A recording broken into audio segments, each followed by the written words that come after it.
Story 1. The Loop on Interstate 40. Marcus Chen had been hauling freight across the country for 17 years, and he prided himself on knowing every major route like the back of his hand. Interstate 40 through the Texas Panhandle was one of his regular runs, a straight shot of highway cutting through flat, desolate landscape, where the only landmarks were occasional gas stations and the distant silhouettes of wind turbines against the horizon. On this particular November night, Marcus was 3 hours into what should have been a routine 12-hour haul from Amarillo to Oklahoma City, carrying a load of agricultural equipment for a farm supply distributor. The weather was clear, the traffic non-existent at 2:30 in the morning, and Marcus had his CB radio tuned to channel 19, listening to the occasional chatter from other drivers somewhere out in the darkness. His GPS showed him maintaining a steady 70 miles per hour, right on schedule to make his delivery window with time to spare. The stretch of I-40 he was on was particularly monotonous. No towns, no exits, just endless pavement under his headlights and the rhythmic thump of the lane dividers passing beneath his wheels. That's when Marcus noticed something odd. A green exit sign appeared in his headlights, announcing Rest Area 2 MILES. He didn't remember a rest area along this section, but after 17 years of driving, he'd learned that memory could be unreliable, especially on these long, featureless stretches.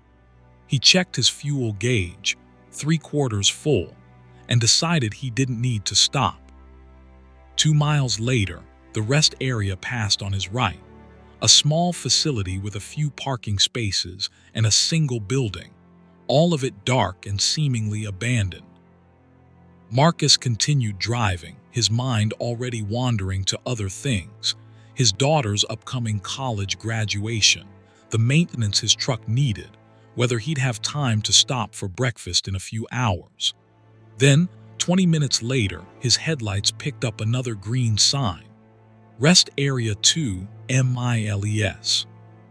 He straightened in his seat, frowning. That didn't make sense. Rest areas weren't spaced that closely together, certainly not identical ones. But when he passed it 2 miles later, it was unmistakably the same facility. Same small parking lot, same single building, same darkness. He checked his GPS. According to the screen, he'd covered 37 miles since leaving Amarillo. The map showed the highway stretching ahead exactly as it should, with no indication of any rest areas at all. Marcus grabbed his CB radio. Anyone got their ears on out here? 40 eastbound. This is Rolling Thunder looking for a radio check. Static answered him. He tried again, adjusting the squelch, but heard nothing except the empty hiss of dead air. The unease that had been a small knot in his stomach began to tighten. Marcus was a practical man, not given to flights of imagination, but something was wrong. He'd been driving professionally for nearly 2 decades without incident, navigating everything from blizzards to hurricanes, but this quiet wrongness felt more threatening than any weather he'd ever encountered. Rest Area 2 MILES appeared again in his headlights. Marcus felt his heart rate increase. He checked his speedometer, still 70 miles per hour. He checked his odometer. The numbers were rolling forward normally. He looked at his phone, thinking he'd called dispatch, but there was no signal.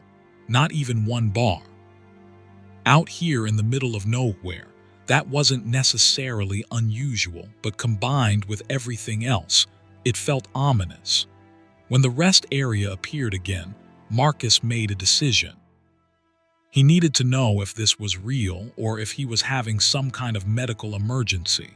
A stroke, maybe, or extreme fatigue causing hallucinations. He slowed his rig and pulled into the rest area, the air brakes hissing as he came to a stop in the empty parking lot. He left the engine running and climbed down from the cab, his boots crunching on the gravel. The night air was cold and utterly still. No wind, no insects, no sound except the idle of his diesel engine.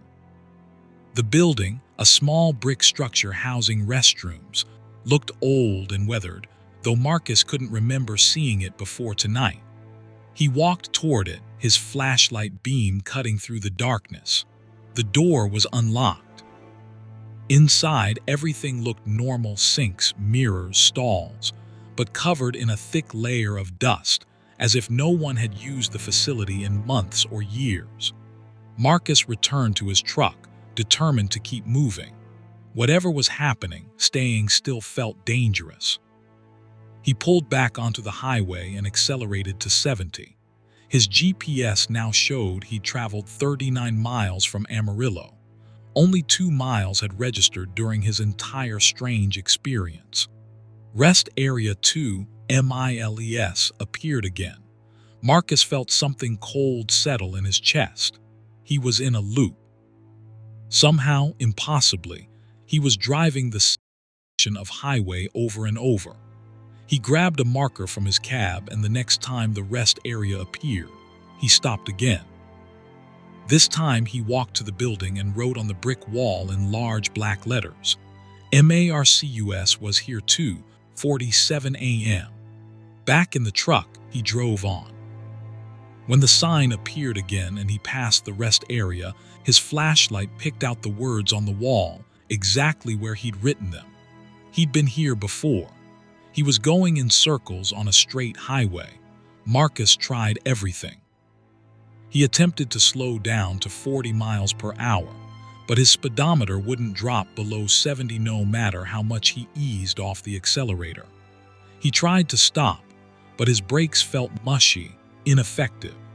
The truck just kept moving forward at that steady, unchanging pace. He grabbed the CB radio again, cycling through every channel, shouting into the microphone, Anyone out there? This is Marcus Chen on I-40. Something's wrong. Can anyone hear me?" Nothing but static. The rest area appeared again and again and again. Marcus began counting. The 7th time. The 10th time. The 15th time. His fuel gauge hadn't moved. His odometer had stopped adding miles. His clock showed 2:47 a.m. every time he looked at it, the same minute he'd written on the wall. By the 30th repetition, Marcus was gripping the steering wheel so hard his knuckles had gone white. He started talking to himself, narrating everything he saw just to maintain his sanity. Green sign ahead, 2 miles, speedometer 70, GPS frozen, odometer frozen, clock frozen. Here comes the rest area. Passing it now, darkness ahead. Should be 30 more miles to the next town, but there's never a next town. Just more highway, just more darkness. He thought about his daughter, about his ex-wife, about all the normal places he'd rather be.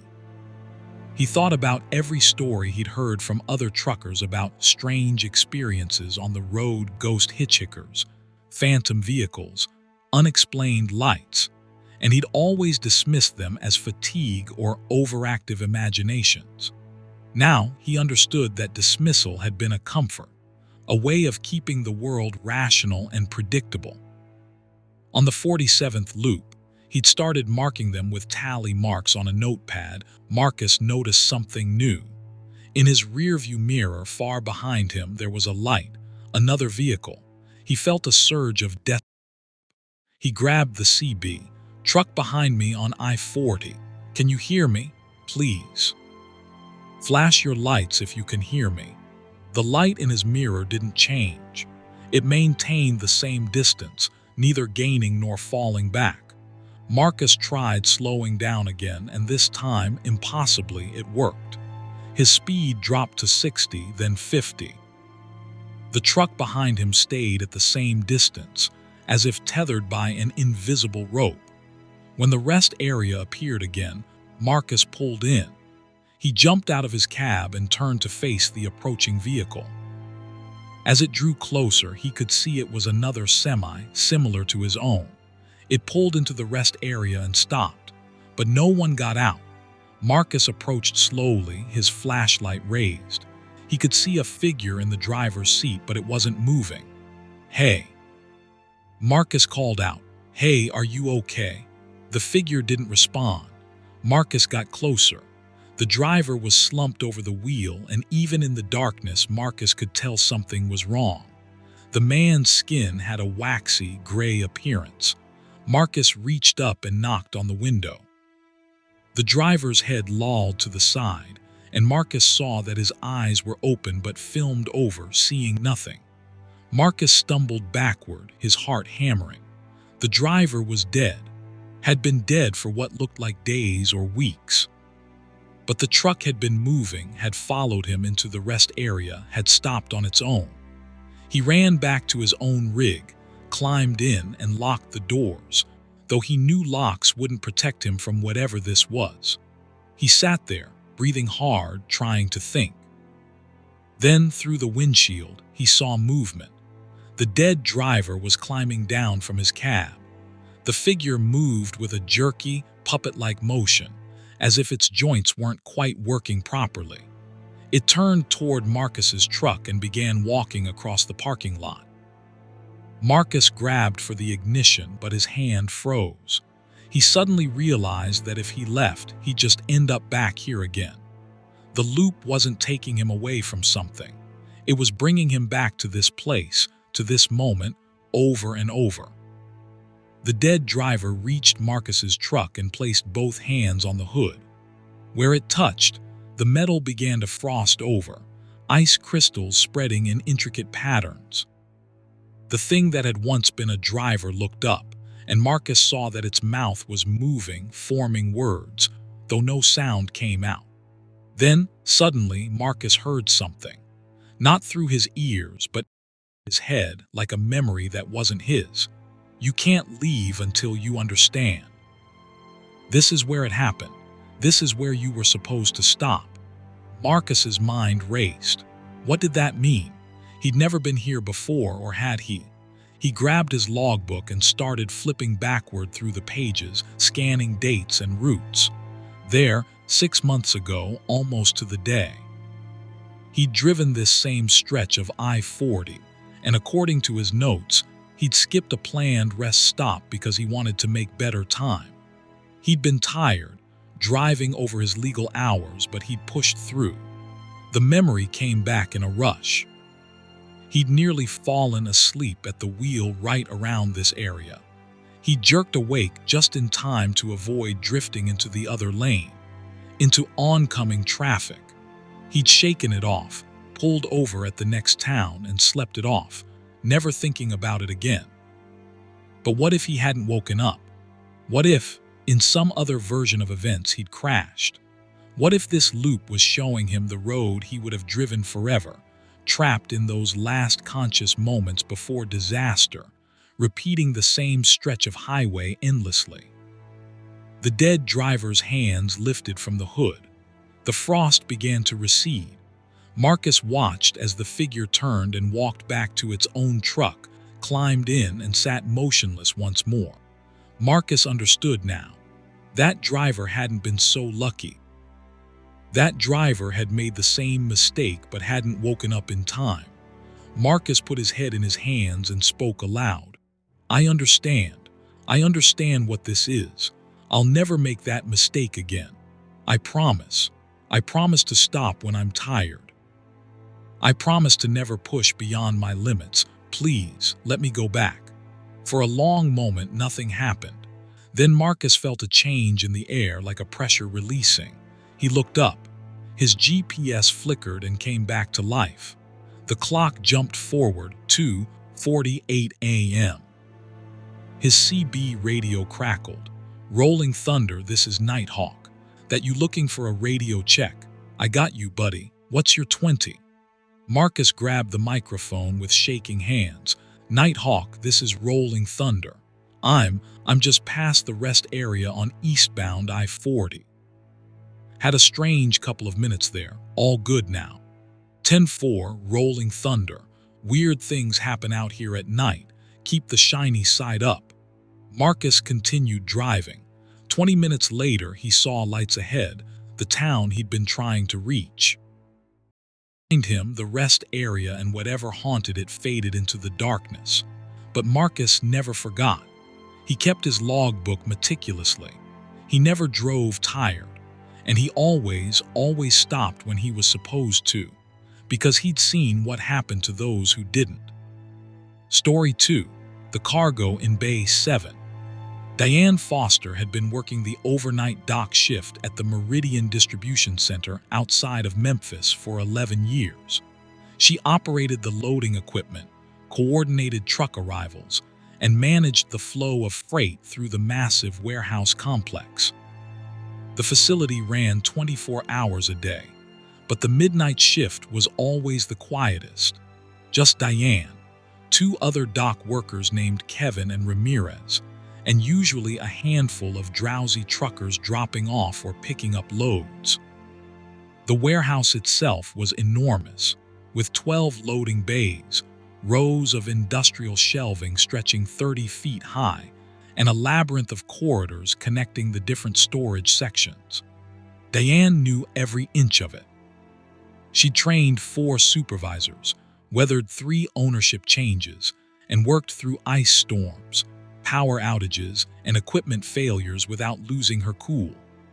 She was unflappable, practical, and prided herself on running an efficient operation no matter what chaos the night threw at her. On this particular Tuesday in late September, Diane arrived at 11:30 p.m. for her midnight shift.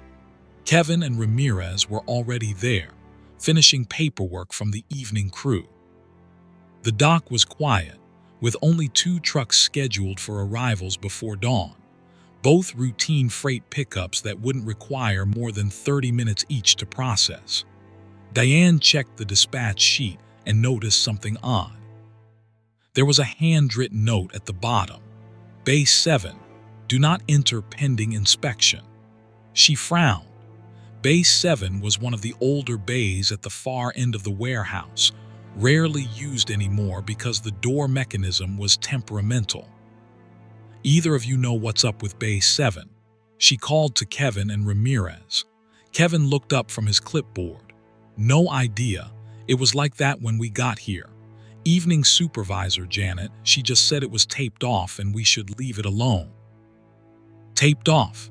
Diane walked down the long corridor toward Bay 7. Sure enough, there was yellow caution tape stretched across the entrance to the bay area. Through the gaps, she could see that the large rolling door was closed and the bay was dark. A trailer was backed up to the dock, unusual since pending inspection usually meant the truck would be held in the yard, not actively docked. Diane pulled out her phone and called Janet's number. It went straight to voicemail. She tried the day manager, then the facility supervisor. No one answered. It was nearly midnight, so that wasn't entirely surprising, but it left her with a situation she didn't know how to handle. The note said pending inspection, but there was no paperwork attached, no shipping manifests, no information about what was in the trailer or why it needed special handling. Probably a customs thing, Ramirez suggested when Diane returned to the main dock area. Sometimes they flag international freight for random inspections. Could be waiting for someone from Border Control or FDA. That made sense, except Meridian Distribution didn't handle international freight. They were strictly domestic, retail goods, manufacturing supplies, agricultural products, nothing that would require that level of scrutiny. But Diane decided to leave it alone. The tape was there for a reason, and if someone wanted her to do something with Bay 7, they'd tell her explicitly. The first truck arrived at 1:15 a.m., and Diane and her crew processed it smoothly. A load of automotive parts bound for a factory in Arkansas. The driver was grateful for the quick turnaround and was back on the road within 20 minutes. The second truck was delayed, radioing in that he'd had a tire issue and would be late. That left the warehouse quiet again, with nothing scheduled until the morning shift arrived at 6. Diane was doing paperwork in the office when the smell started. It came through the ventilation system, a strange, organic odor that was equal parts chemical and rotten. She looked up, wrinkling her nose. "You guys smell that?" Kevin had noticed it too. He was standing near the air return vent, looking disgusted. "Yeah, smells like something died in the walls." Maybe a rat, but the smell was too strong for a rat, and it was getting worse by the minute. Diane grabbed a flashlight and began walking through the warehouse, trying to track the source. The smell grew more intense as she approached Bay 7. She stood outside the caution tape, shining her light into the darkened bay. The trailer was still there, silent and sealed. The smell was definitely coming from inside it. "Ramirez, get a radio and call whoever's on call for management," Diane ordered. "We've got something wrong with that trailer in Bay 7. Could be refrigeration failure, spoiled food, something. I need authorization to open it and check." Ramirez made the call while Diane and Kevin approached the bay. The smell was almost overwhelming now, making her eyes water. It wasn't just decay. There was something chemical about it, like formaldehyde or industrial solvent mixed with organic rot. Kevin pulled his shirt up over his nose. "Jesus, Diane, that's not food, that's something else." The radio crackled. Ramirez's voice came through. "Diane, I can't get anyone on the phone. It keeps going to a disconnected number, and I checked the system. There's no trailer logged at Bay 7. According to our records, that bay is empty." Diane felt a prickle of unease. She walked up to the dock door, looked at the trailer registration plate. The numbers were there, clearly visible, but when she tried to read them, they seemed to blur and shift, as if her eyes wouldn't focus properly. She blinked hard and tried again. The same thing happened. "Kevin, look at this plate. Tell me what you see." Kevin stepped up beside her, squinted at the plate, then shook his head. "That's weird. I can see there are numbers and letters, but I can't actually read them. Like my brain won't process it." Against her better judgment, Diane reached out and touched the trailer. The metal was cold, far colder than it should have been given the mild September weather. And there was a vibration, a subtle humming that she could feel through her fingertips. She pulled her hand back quickly. "Ramirez," she called into the radio, "check the security footage. I want to see when this trailer arrived and who authorized it to dock." There was a long pause. Then Ramirez's voice came back, tight with confusion. "Diane, you need to come see this." Diane and Kevin hurried back to the security office.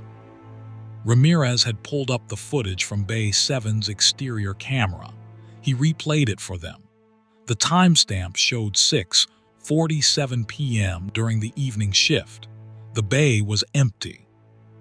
Then between one frame and the next, the trailer was simply there, fully backed into position as if it had always been there. There was no truck pulling it, no movement, no arrival. It just appeared. "That's not possible," Kevin said. "The cameras must have glitched." But Diane was thinking about the smell, the unreadable plate, the impossible cold, and the vibration. She was thinking about 11 years of working in this warehouse without a single truly unexplainable event, and now this. "We need to open it," she said quietly. "What?" "Diane, no. We should call the police. And tell them what? That a trailer appeared magically and smells bad. They'll think we're crazy." She took a breath. "I'm the senior person here. This is my call. Something is wrong and we need to know what it is." They returned to Bay 7 together. Diane pulled down the caution tape and approached the trailer's rear doors. The locking mechanism was standard, a simple handle with a sliding bolt. She reached for it, and the moment her hand made contact, a sound came from inside the trailer. A scraping, dragging sound, as if something heavy was being pulled across the floor. All three of them froze. The sound continued, scrape, drag, moving from the front of the trailer toward the back, toward them. Then it stopped. In the silence that followed, Diane became aware that the temperature had dropped. She could see her breath misting in the air. Frost was forming on the trailer's exterior, spreading in intricate crystalline patterns. "Diane, we should go," Ramirez whispered. "Right now." But Diane's hand was still on the locking mechanism, and she realized with growing horror that she couldn't let go. Her fingers were stuck, frozen to the metal. She pulled harder, panic rising in her chest, but her hand wouldn't budge. "Help me," she gasped. Kevin grabbed her arm and pulled. Diane screamed as her palm tore free, leaving skin behind on the frozen metal. Kevin and Ramirez dragged her back from the trailer, and the three of them stumbled away from Bay 7, back toward the main warehouse area. Diane's hand was bleeding, the flesh raw and red. Ramirez wrapped it in a clean cloth while Kevin kept watch on the bay. The scraping sound had stopped, but now there was something else. A sound like breathing, deep and slow, coming from inside the trailer. And with each exhalation, the temperature dropped further. Frost began spreading from Bay 7 into the adjacent corridor, creeping along the walls and ceiling. "We're leaving," Diane said, making the decision. "Everyone out. Now, we'll call emergency services from outside and let them handle it." They gathered their personal items and headed for the exit. But when Diane pushed on the door, it wouldn't open. She tried again, her weight against it. Nothing. The door was locked and her keycard didn't work. Kevin tried the other exits, the side door, the emergency exits, even the dock doors, all locked, all unresponsive. "We're trapped," Kevin said, his voice rising. "How are we trapped? The emergency exits aren't supposed to lock." The lights began to flicker. One by one, the overhead fixtures started going dark, starting from Bay 7 and moving toward them. The darkness wasn't natural, it was thick and absolute, swallowing the warehouse section by section. And in that darkness, Diane could hear movement. Multiple somethings moving through the warehouse, scraping and dragging across the concrete floor. "The office," Diane said. "Get to the office. We can barricade the door." They ran through the warehouse, the lights dying behind them, that terrible darkness pursuing them like a living thing. They made it to the office and slammed the door, pushing a filing cabinet against it. Through the window, they watched as the warehouse filled with moving shapes, tall, thin figures that seemed to be made of shadow and frost, gliding between the shelving units with impossible grace. Diane's hand throbbed. She looked down and saw that the torn skin was turning black, frost spreading from the wound up her arm. She could feel the cold moving through her bloodstream, claiming her inch by inch. "It's in me," she said numbly. "Whatever it is, it's in me." Kevin and Ramirez stared at her in horror. "What do we do?" Ramirez asked. Diane looked at the computer still powered on. She pulled up the warehouse system, searching for any information about Bay 7, about the trailer, about anything that might explain this. And there, buried in archived files from 3 years ago, she found it. An incident report. 3 years ago, a trailer had been reported abandoned in Bay 7. The night crew had found it docked with no paperwork, no manifest, no driver. When they'd opened it, they'd found nothing inside, just empty space. But the crew member who'd opened it had become sick, complaining of extreme cold and darkness. He died 3 days later from what the medical examiner called spontaneous hypothermia, despite being in a warm hospital room. The facility had been investigated, but nothing was found. The trailer had disappeared and the incident was written off as a tragic medical anomaly. But now Diane understood. The trailer had disappeared. It had been waiting, and it had come back.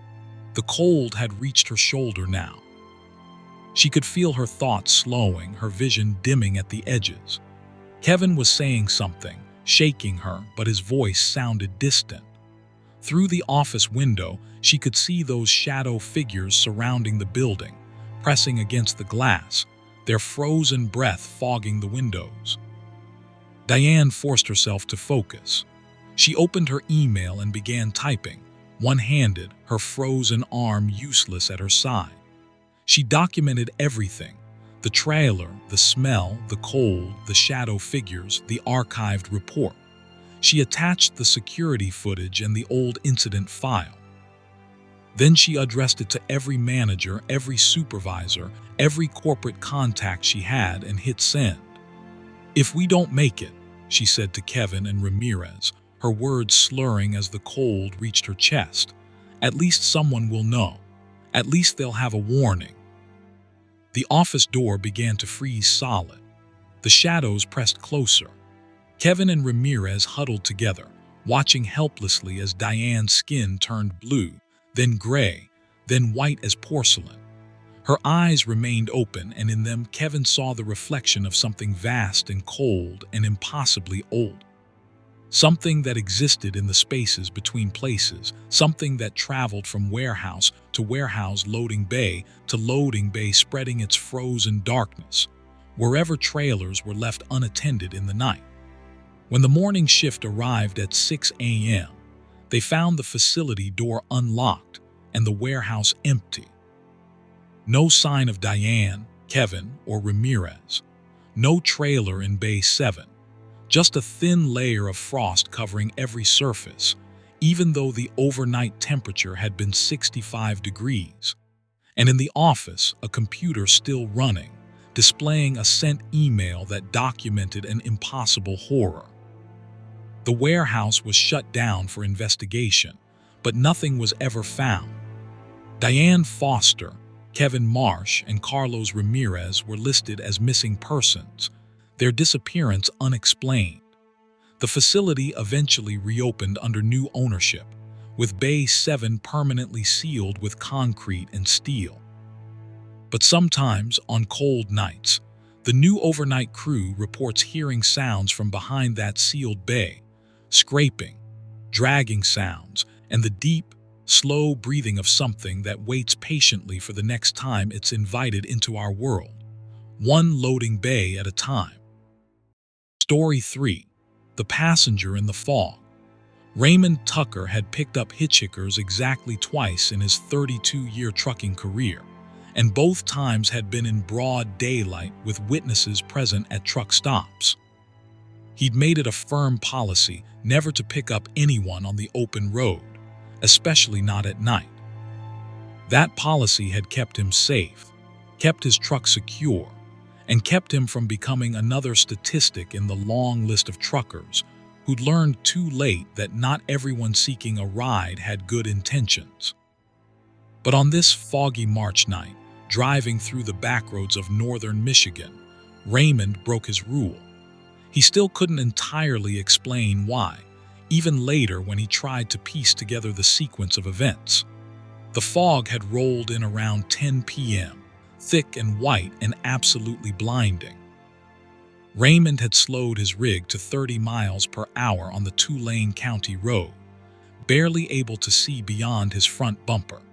He should have pulled over and waited it out, but he was behind schedule and stubbornly determined to reach the delivery point in Traverse City before dawn.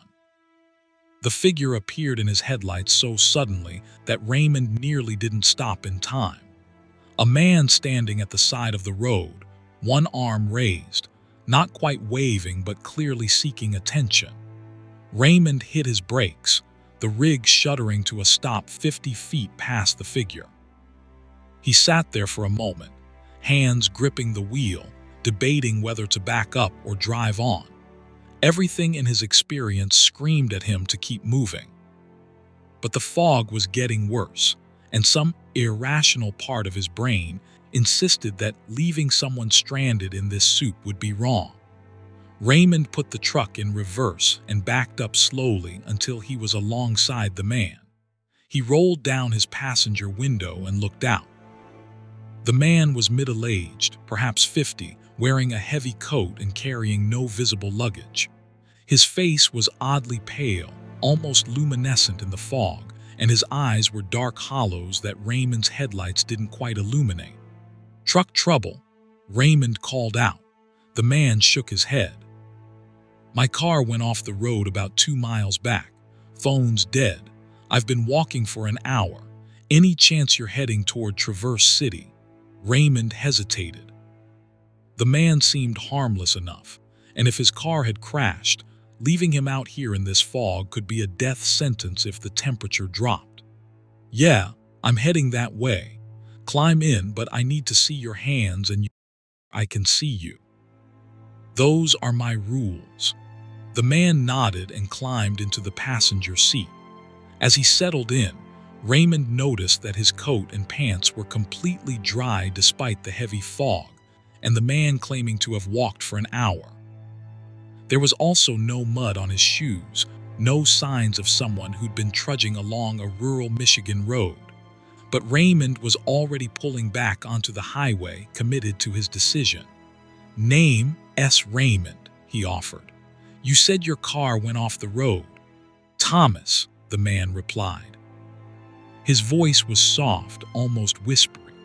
"Yeah, lost control on a curve. The fog came up so fast I didn't see it until I was already over the line. Lucky I walked away from it." They drove in silence for a few minutes. Raymond kept glancing at his passenger, trying to shake the feeling that something was off. Thomas sat perfectly still, hands folded in his lap, staring straight ahead through the windshield. He didn't fidget, didn't ask questions, didn't show any of the normal signs of someone who just survived a car accident. "You heard it all?" Raymond asked. "Should I take you to a hospital instead of into town?" "No hospital," Thomas said quickly. "I'm fine. Just need to get to Traverse City." The fog seemed to be getting thicker. Raymond's headlights barely penetrated 5 feet ahead of the truck now. He'd slowed to 20 miles per hour, leaning forward over the steering wheel, trying to make out the road. "This is getting dangerous," he muttered. "Might need to pull over after all." "Keep driving," Thomas said. It wasn't quite a command, but there was something in his tone that made Raymond's hands tighten on the wheel. "We need to keep moving." "Look, friend, I appreciate that you're in a hurry, but I can't see a damn thing. If we go off the road, we're in worse shape then. Keep driving."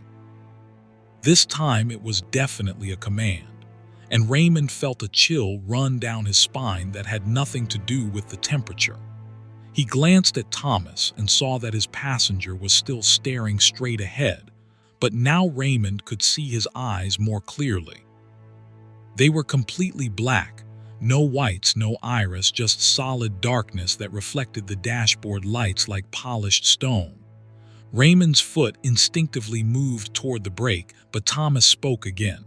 "If you stop, they'll catch up. You don't want them to catch up, Raymond. Trust me on that." "Who?"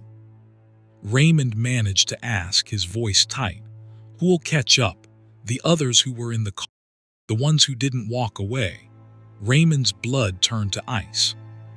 He wanted to slam on the brakes, throw this man out of his truck, but something, either self-preservation instinct or the absolute certainty in Thomas's voice, kept him driving forward through the blinding fog. "What are you talking about? What others?" Thomas finally turned to look at him, and Raymond wished he hadn't. His passenger's face was still pale, still human-shaped, but now Raymond could see that it wasn't quite right. The proportions were off, as if someone had tried to remember what a human face looked like but hadn't gotten the details quite correct. "The accident was 3 years ago," Thomas said calmly. "There were 4 of us in the car. I was driving. We hit the fog just like this and I lost control. We went into the ravine. The car burned. They all died, my wife, my sister, my nephew. I died too, eventually in the hospital. But I came back, or something that looks like me came back. And they came back too, but they came back wrong. They've been looking for me ever since, trying to make me go with them to wherever we're supposed to be, and they're very good at following. Raymond couldn't process what he was hearing. Part of his mind was screaming that this was insane, that he needed to stop the truck immediately and get away from this thing sitting next to him. But another part, the part that had driven through enough lonely nights to know that the world held stranger things than most people realized, understood that Thomas was telling the truth. "Why get in my truck?" Raymond demanded. "Why drag me into this?" "Because they can't touch moving vehicles," Thomas explained. "Something about the physics of it, the momentum, the intention of travel, they can only grab you when you're still. As long as we keep moving, we're safe. But if you stop," he trailed off, leaving the implication hanging. Raymond checked his mirrors. Through the fog, he thought he could see shapes moving. Multiple figures, running alongside the truck, keeping pace despite the fact that he was still moving at 20 miles per hour. They were vague, indistinct, but he could make out enough detail to see that they weren't quite human. Their limbs were too long, their movements too fluid, and they left no footprints in the wet grass alongside the road. "Jesus Christ," Raymond breathed. His fuel gauge showed a quarter tank. At this speed, he could drive for maybe another 2 hours before he'd be forced to stop. "What happens when I run out?" "Then they get me," Thomas said simply, "and probably you too for helping me. They're not very discriminating about who they take. There has to be a way out of this." Raymond's mind raced. "A church, a police station, somewhere with people." "Tried that," Thomas interrupted. 3 years of trying everything. Churches don't work. Holy water doesn't work. Crowds don't work. The only thing that works is movement. As long as I keep moving, walking, riding, driving, they stay back. But the moment I stop, they close in. I've lost track of how many vehicles I've ridden in, how many drivers I've asked for help. Most of them figure out something's wrong and kick me out. Then I walk until I find another ride." Raymond looked at his passenger with a mixture of horror and pity. "That's no way to exist." "It's not existing," Thomas said quietly. "It's just not dying again. There's a difference." The shapes in the fog were getting closer. Raymond could hear them now, a sound like wet fabric dragging across pavement. He pressed harder on the accelerator, pushing up to 30 miles per hour despite the terrible visibility. The truck's engine protested, but he kept the speed up. "How long do you think you can keep this up?" he asked. "Forever. Until I figure out how to make them stop, or until I'm too tired to run anymore." Thomas leaned back in the seat, and for the first time, Raymond saw how exhausted he looked. Not physically tired, but soul-deep weary, the kind of exhaustion that came from years without rest. "Sometimes I think about just stopping, letting them take me. It might be better than this." "Don't," Raymond said, surprising himself. "There's got to be another way." They drove on through the fog. The things in the mist stayed close, their presence a constant pressure that Raymond could feel against his truck, like hands pushing against the doors and windows. Time became strange. Raymond's clock showed midnight, then showed midnight again an hour later, as if they were caught in some kind of temporal loop. His GPS had stopped working miles back, showing only static where the map should be. "Raymond," Thomas said after what might have been hours or minutes, Raymond had lost track. "I need to tell you something. When the sun comes up, if we make it that far, I'll disappear. The daylight breaks the connection, sends me somewhere else. You'll be safe then. The others can't maintain their form in sunlight, but until then, you can't stop anything. What if I run out of fuel? Then start praying that you've lived a good enough life that whatever takes you is merciful." Raymond's fuel gauge was nudging toward empty. He'd been driving for what felt like days, though his clock insisted only 3 hours had passed. The fog showed no signs of lifting, and the shapes outside had multiplied. He could see dozens of them now, pressing against the truck, their faces, if they could be called faces, leering at the windows. Some of them looked human enough to be recognizable as the ghosts of accident victims. Others were grotesque distortions, nightmare versions of humanity that made Raymond's stomach turn. "There's something I haven't told you," Thomas said suddenly, "about why I picked your truck specifically. The others, they're drawn to people who have done what you did, people who stopped to help when they shouldn't have, who made a decision to show kindness in a dangerous situation. That compassion, it creates a kind of resonance that they can exploit. Your act of picking me up didn't just save me temporarily. It marked you. They'll remember you now." Raymond felt his blood run cold. "You mean even if I survive tonight, they'll come for you," Thomas confirmed. "Maybe not tomorrow or next week, but eventually on some foggy night when you're alone on a dark road, you'll see them. And you'll have the same choice I've had, keep moving or let them take you." "You son of a bitch," Raymond whispered. "You condemned me." "I'm sorry," Thomas said, and he sounded genuine. "But I was desperate. 3 years of running, Raymond. 3 years of never sleeping more than an hour, never staying still, never connecting with anyone. You have no idea what that does to whatever's left of your soul. I needed company, even if just for a few hours. I needed someone to understand." Raymond wanted to be angry, wanted to throw Thomas out of the truck regardless of the consequences, but he found he couldn't, because he did understand. He understood loneliness, understood desperation, understood the kind of isolation that driving trucks created even under normal circumstances. What Thomas was enduring was that isolation magnified 1,000 times, an eternity of movement without purpose or destination. The fuel gauge hit empty. The engine sputtered. Raymond's heart hammered in his chest as he watched the speedometer needle begin to drop. 30 miles per hour, 25, 20.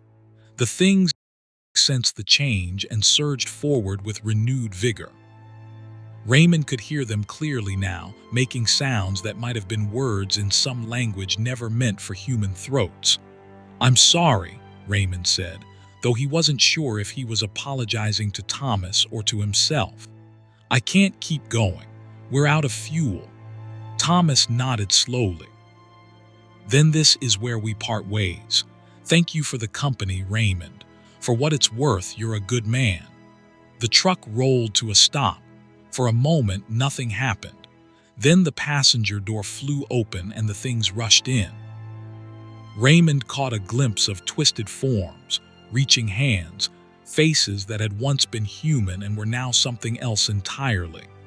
They swarmed over Thomas, pulling him from the seat, dragging him out into the fog. Thomas didn't scream. He just looked back at Raymond one last time with those black, empty eyes, and then he was gone. Raymond sat alone in his truck, engine dead, surrounded by fog. He waited for the things to come back for him to make good on Thomas's warning, but they didn't. Slowly, tentatively, he opened his door and stepped out.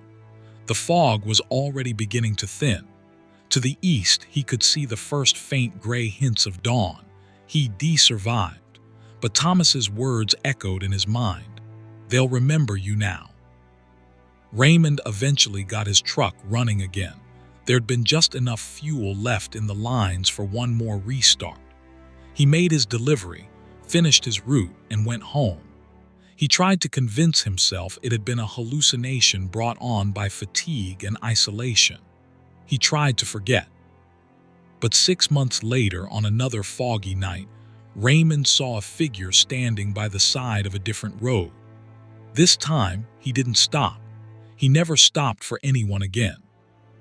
But sometimes, in his rearview mirror, he'd catch glimpses of things running through the fog behind him, keeping pace with his truck, waiting patiently for the next time his fuel gauge hit empty or his conscience convinced him to stop. Some kindnesses, Raymond learned, came with a price that lasted far longer than a single night. Story 4. The Way Station That Wasn't There. Patricia Morneau had been running independent freight for 8 years, hauling everything from furniture to electronics across the southwestern United States.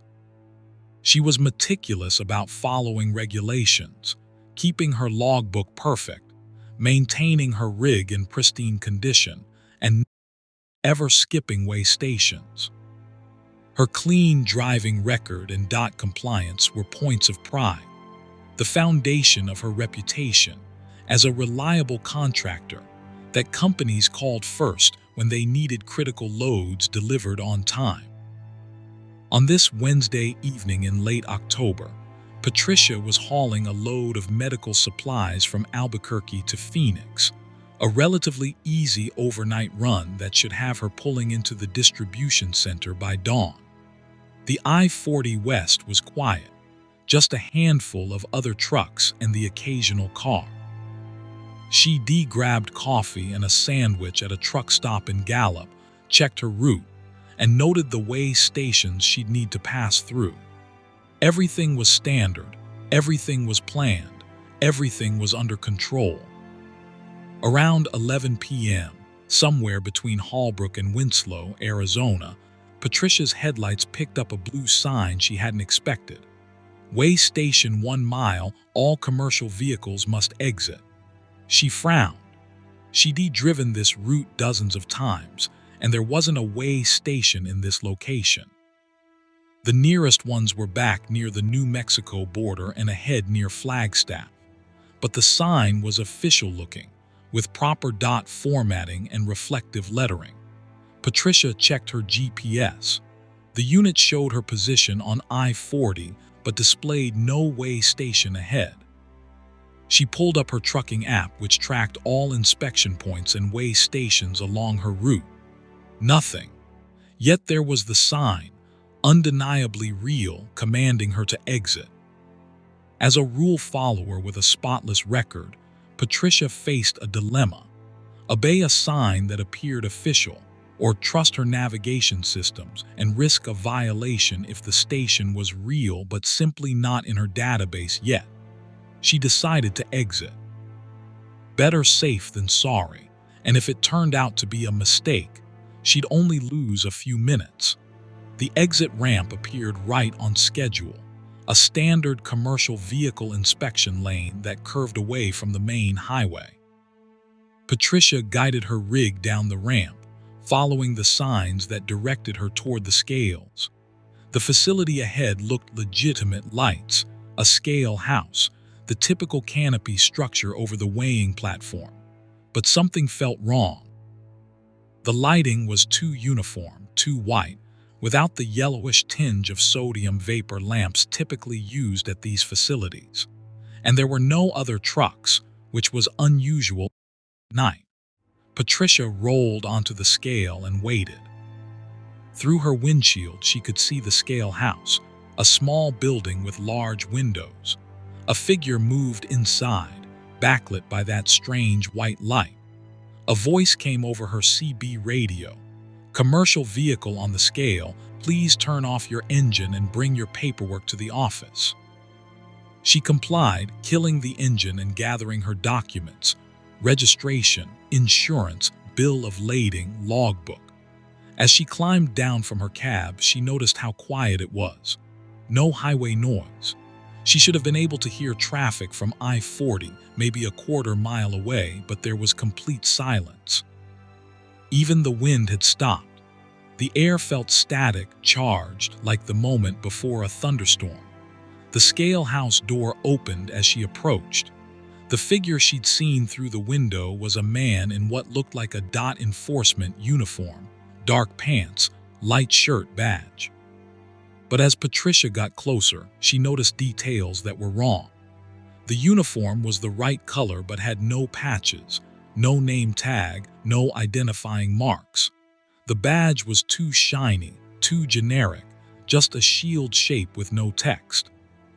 And the man's face, while human enough, had a waxy quality like a department store mannequin. "Patricia Morn," the man said, reading from a clipboard. His voice was flat, emotionless. "License number TDL 8476629. 8 years commercial driving experience. 0 violations. Clean inspection record." "That's correct," Patricia said, trying to keep her voice steady despite her growing unease. "Is there a problem, officer? We need to inspect your cargo. Please open the trailer." Patricia hesitated. Way station personnel typically didn't do full cargo inspections unless there was probable cause or as part of a random safety check program. And they definitely didn't do them alone in the middle of the night. "Is this a random inspection?" "I'd like to see your credentials and the inspection authorization." The man looked at her with eyes that didn't quite focus correctly. "Open the trailer." "Not until you show me proper authorization. I know my rights." Patricia was proud of how firm her voice sounded, even though her heart was hammering. Something was very, very wrong here. The man tilted his head at an angle that was slightly too far, slightly too mechanical. "This facility is authorized to inspect all commercial vehicles." Voluntarily. "You will comply." "I'll be happy to comply with a legitimate inspection," Patricia said, backing away slowly toward her truck. "But I need to see proper ID and paperwork first. That's standard procedure." The man took a step toward her, and Patricia saw that his movements were wrong. Too smooth, too fluid, like someone who'd learned to walk by watching videos, but had never quite gotten the natural rhythm right. "You cannot leave until the inspection is complete," he said. "Your vehicle will remain here until we have verified that you are carrying what you claim to be carrying." Patricia turned and ran for her truck. Behind her, she heard the man's footsteps, not running, but moving fast, faster than should have been possible with that smooth, gliding motion. She reached her cab, hauled herself up, and slammed the door, hitting the lock button. Through the window, she saw the man stop at the foot of her truck, staring up at her with those wrongly focused eyes. She turned the key. The engine didn't start. She tried again. Nothing. The starter wouldn't even turn over. Patricia's hands were shaking as she reached for her CB radio. "Breaker, breaker. This is Desert Rose. I need assistance at the way station westbound I-40 near mile marker." She realized she didn't know the mile marker.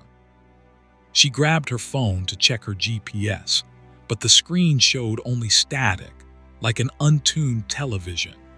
More figures were emerging from the scale house. 3 of them, then 5, then a dozen, all wearing the same generic uniform, all moving with that same unsettling fluidity. They surrounded her truck, standing in a circle, staring up at her. Patricia could see now that their faces were identical, not similar, but exactly the same, as if they'd all been pressed from the same mold. One of them spoke, and the voice came from all of them simultaneously, a chorus of flat, emotionless speech. "Exit the vehicle. Submit to inspection. Your cargo must be verified." "What do you want?" Patricia shouted through the closed window. "What are you?" "We are quality assurance," they said in unison. "We are verification. We are the checkpoint that ensures nothing forbidden passes along this route. Your cargo manifest lists medical supplies. We must confirm this is accurate." "It is accurate. It's just gauze, bandages, basic hospital supplies. Look at the paperwork." "Paperwork can be falsified. We must see the We must verify that you are not transporting what should not be transported." Patricia's mind raced. What could they possibly think she was carrying? Drugs? Weapons? None of this made sense. And even if she opened the trailer, even if she showed them the completely legitimate medical supplies, she had a terrible certainty that they still wouldn't let her leave. This wasn't about cargo inspection. This was about something else entirely. She tried the engine again. Still dead. She checked her fuel gauge, 3/4 full. She checked the battery gauge, fully charged. By every measure, the truck should start, but it wouldn't. She looked out at the circle of identical figures surrounding her rig, and understanding began to dawn. They weren't keeping her here by physical force. They were keeping her here by somehow disabling her vehicle, by creating a bubble of wrongness that prevented her from leaving. Patricia closed her eyes and tried to think. She'd heard stories from other truckers, late-night tales shared at truck stops about strange encounters on lonely roads. She'd always dismissed them as tall tales, fatigue-induced hallucinations, or outright fabrications. But one story came back to her now, told by an old-timer named Hank who'd been driving for 40 years. He'd talked about dead zones, places where the normal rules didn't quite apply, where the road led somewhere other than where it should. And he'd said that the key to escaping was to reject the premise, to refuse to accept the reality being presented. "This isn't real," Patricia said aloud. "This way station doesn't exist. You don't exist. I never exited the highway." The figures moved closer to her truck. "You entered voluntarily," they said. "You saw the sign, you took the exit, you submitted to our jurisdiction." "No," Patricia said more forcefully, "I didn't. Because there is no exit here. There is no way station here. I'm still on I-40, I'm still heading west, and I'm going to start this truck and continue my delivery." She turned the key again, and this time she felt the engine catch for just a second before dying again. Progress. She was right. This was about belief, about acceptance. "I reject this," she said clearly. "I reject this facility, I reject your authority, I reject this entire situation. I am a commercial driver on a legitimate route with legitimate cargo, and you have no power over me." The figures stopped. For a moment they flickered, their forms becoming translucent. Through them, Patricia could see something else, darkness, vast and empty, as if the scale house and the facility and even the ground itself were just projections over an enormous void. "You cannot leave without inspection," they said, but their voices were fainter now, less certain. "Watch me." Patricia turned the key again. The engine roared to life.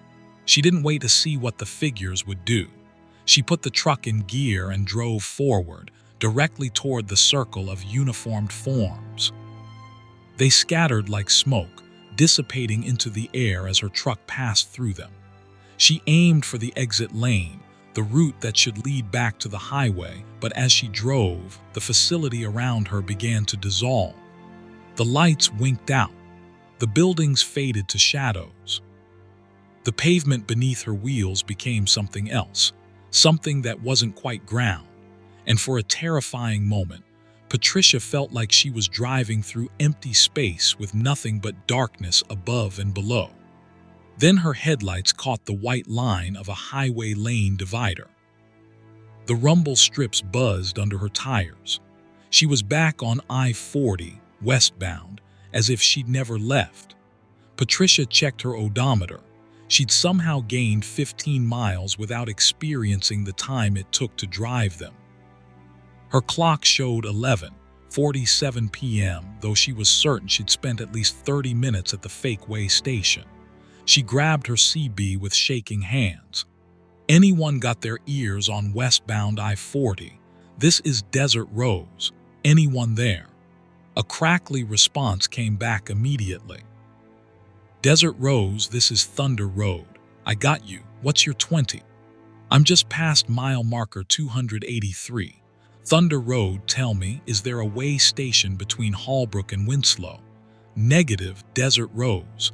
Nearest way stations are back at the state line or ahead near Flagstaff." "Why?" "You having trouble?" Patricia took a shaky breath. "No trouble, just checking my route information. Thanks, Thunder Road. 10-4, Desert Rose, stay safe out there." Patricia drove on through the night, but she couldn't shake the memory of those identical faces. That too white light, that feeling of driving through a place that existed outside normal space. She made her delivery in Phoenix without further incident, but when she reviewed her truck's electronic logging device later, she found something that made it run cold. According to the ELD, her truck had been stationary, completely stopped, engine off, for exactly 7 minutes at 11:23 p.m. at a location that the GPS recorded as coordinates 35, 2,419 degrees N, 110, 4,628 degrees W. Patricia looked up those coordinates. They placed her in the middle of I-40 westbound in the right lane, in an area where there was no exit, no way station, no facility of any kind, just highway. She'd been stopped in the middle of an active interstate for 7 minutes, which should have been impossible. Other trucks would have had to swerve around her. There should have been accidents, reports, something. But there was nothing. Just 7 minutes of missing time and a memory of a place that didn't exist, demanding to inspect cargo for reasons Patricia still didn't understand. She never saw the way station again on subsequent trips, though she drove that stretch of I-40 hundreds of times over the following years. But she'd hear stories from other drivers, tales of inspection facilities that appeared where they shouldn't be, of uniformed figures who weren't quite human, of cargo demands that made no sense. And Patricia would share her own story, not as a warning exactly, but as information. Because she'd learned that the road held more than just physical distance. It held gaps, spaces where the normal rules bent, and the only defense was to know yourself, know your route, and trust your instincts when something felt wrong. And never, ever accept an inspection from a facility that your GPS insists isn't there. Story 5. The radio signal from nowhere. Vincent Calloway had been a long-haul trucker for 26 years, and in all that time, his CB radio had been his constant companion. Channel 19 was his lifeline, a way to get traffic updates, weather warnings, directions to good food, and most importantly, a connection to the community of drivers who understood the loneliness of the road. Vincent knew the etiquette, the slang, the unwritten rules. He could identify regular drivers by their voices and call signs, and he took pride in being known as a helpful presence on the airwaves, always ready with advice for rookies or a joke to break up the monotony of long stretches. On this particular February night, Vincent was driving north through Montana on Highway 87, hauling a load of agricultural equipment from Billings to Great Falls. The weather was brutally cold, 20 degrees below zero, with a wind chill that made it feel even worse. His CB radio crackled with the usual chatter, drivers comparing road conditions, warning about ice patches, complaining about the cold. Vincent contributed his own observations, noting that the highway was clear but the temperature was dropping fast. Around 1:30 in the morning, somewhere between Roundup and Grass Range, the normal CB chatter suddenly cut off.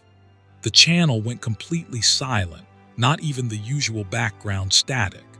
Vincent frowned and checked his radio. The unit was on, the channel was set to 19, the antenna connection looked good. He keyed the microphone. "Anyone out there? This is Midnight Rider looking for a radio check." No response, not even static, just absolute silence, which was wrong. CB radios, even in remote areas, always had some background noise, atmospheric interference, distant signals bleeding through something. This was like the channel had been completely emptied of sound. Vincent tried other channels. Channel 9, the emergency channel, silence. Channel 17, the trucker alternate, silence. He cycled through all 40 channels, and every single one was dead quiet. He was about to write it off as equipment failure when his radio crackled to life. But it wasn't the normal chatter. It was a single voice, male, speaking slowly and clearly. "Vincent Calloway. Can you hear me, Vincent?" Vincent nearly swerved off the road. No one on CB used full names like that. It was always handle names, call signs, never formal identification. And how did this person know his name? "Who is this?" Vincent demanded. "How do you know my name?" "I need your help, Vincent. I'm in trouble. I'm lost." "Can you help me?" The voice was strange, not quite natural, with odd pauses and inflections like someone reading from a script in a language they didn't quite understand. Vincent's grip tightened on the steering wheel. "This is Midnight Rider. Identify yourself. What's your handle? What's your 20? "I don't know where I am," the voice said. "I've been driving for so long, I can't find my way back. Please help me. Please tell me how to get back." Vincent checked his mirrors. He was alone on the highway, no other vehicles in sight. "Get back where?" "What's your destination?" "Home," the voice said, and now there was emotion in it, desperation, fear. "I want to go home, but I can't find it. The road keeps going and going, and there's no end. No exits, no towns, just darkness and the road. Please, Vincent. You have to help me." Despite his unease, Vincent felt a stir of sympathy. He'd heard of drivers losing their way, especially in bad weather or unfamiliar territory. "Okay, calm down. Where did you start from? What highway are you on?" "I don't remember." "I don't remember when I started. Was it today? Yesterday? I can't tell anymore. The sun hasn't come up. It's always night, always dark. How long have I been driving, Vincent?" The hairs on the back of Vincent's neck stood up. "I don't know, buddy." "What does your clock say?" "The clock says 2:15, but it's been 2:15 for a long time now. The numbers don't change. Nothing changes. The same stretch of road over and over. The same mile markers. The same curves. I'm in a loop, Vincent. I'm trapped in a loop." Vincent remembered stories he'd heard, late-night trucker legends about ghost drivers and time loops and highways that led nowhere. He'd always dismissed them, but now, listening to this panicked voice on his dead CB channel, he wasn't so sure. "What's your fuel situation?" he asked, trying to focus on practical details. "My gauge shows half full. It's always half full. I've driven for hours, days, and it never changes. The fuel doesn't drop. The odometer doesn't move. I'm driving, but I'm not going anywhere." "Can you see anything outside? Any landmarks? Signs?" "Just darkness.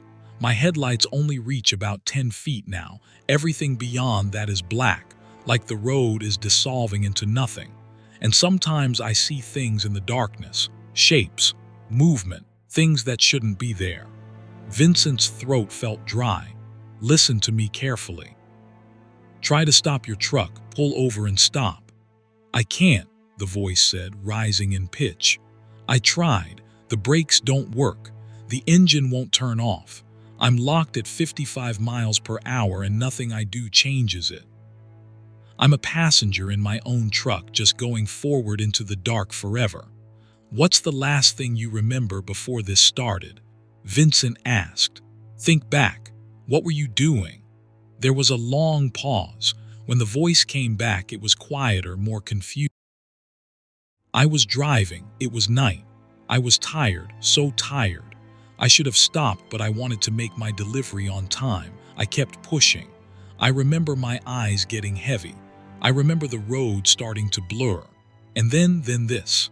Did I fall asleep, Vincent? Did I crash? Is this what happens when you crash?" Vincent felt a chill that had nothing to do with the Montana cold. "I think you need to accept that you're not on a normal highway anymore," he said carefully. "I think something happened and you're somewhere else now. Somewhere that looks like a road but is." "Am I dead?" the voice whispered. Is this hell, just driving forever in the dark? I don't know, Vincent admitted. But I think you need to try something different. Stop trying to drive forward. Maybe that's what's keeping you trapped. Maybe you need to turn around. I can't turn around. The road is too narrow. There's no shoulder. There's nothing but the road and the darkness on both sides. If I go off the road, I'll fall into. I don't know what I'll fall into, but I know I'll never come back. Vincent's radio suddenly crackled with interference. Through the static, he could hear other voices, fragments of CB chatter, ghostly and distant. But none of them were responding to his conversation. It was like he was hearing echoes of past communications, recordings of long-ago trucker talk overlapping with the voice of the lost driver. "Vincent, they're getting closer," the voice said, now tight with fear. "The things in the darkness. They've noticed me. They know I'm talking to someone. They're trying to stop me." "What things? What do you see?" "Shadows with too many limbs, things that look like trucks but wrong shapes that hurt to look at. And faces, Vincent. Faces pressed against my windows, but they're not human faces. They're trying to get in. I've locked the doors, but I don't think that matters. They're not physical things. They're something else." The CB static grew louder, almost drowning out the voice. Vincent increased his volume, leaning closer to the radio. "Can you see anything ahead? Any light? Any change in the darkness?" "Wait," the voice said. "Wait, there's something. A light, far ahead. It's faint, but it's there. It's the first thing I've seen besides darkness in I don't know how long." "Head toward it," Vincent urged. "Whatever it is, it's different. Different might be a way out." "I'm trying. But the things are surrounding my truck now. They're matching my speed, running along. Some of them are on my hood, their faces pressed against my windshield. They're mouthing words I can't understand. They're pointing away from the light, trying to tell me not to go there." "Ignore them," Vincent said firmly. "Focus on the light. That's your way out. That's your way home.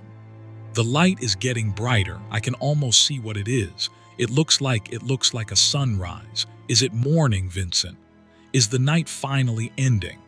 Vincent looked at his own windshield. Outside was still complete darkness, hours yet until dawn. "Maybe for you it is," he said. "Keep going, don't stop. The things are screaming now. Not with sound, I can't hear them, but I know they're screaming, they're furious. They don't want me to reach the light. They're clawing at my truck, trying to drag me back. But I'm close. I'm so close. The light is filling my windshield. I can't see the road anymore, just the light. It's warm, Vincent. I can feel warmth for the first time in forever. It's..." The CB cut off abruptly. Not gradually, not with fading signal, but instantly, like someone had flipped a switch. Vincent sat in his truck, staring at the radio, waiting for the voice to come back. "Hello, are you there? Can you hear me?" His radio crackled, and suddenly normal CB chatter flooded back in.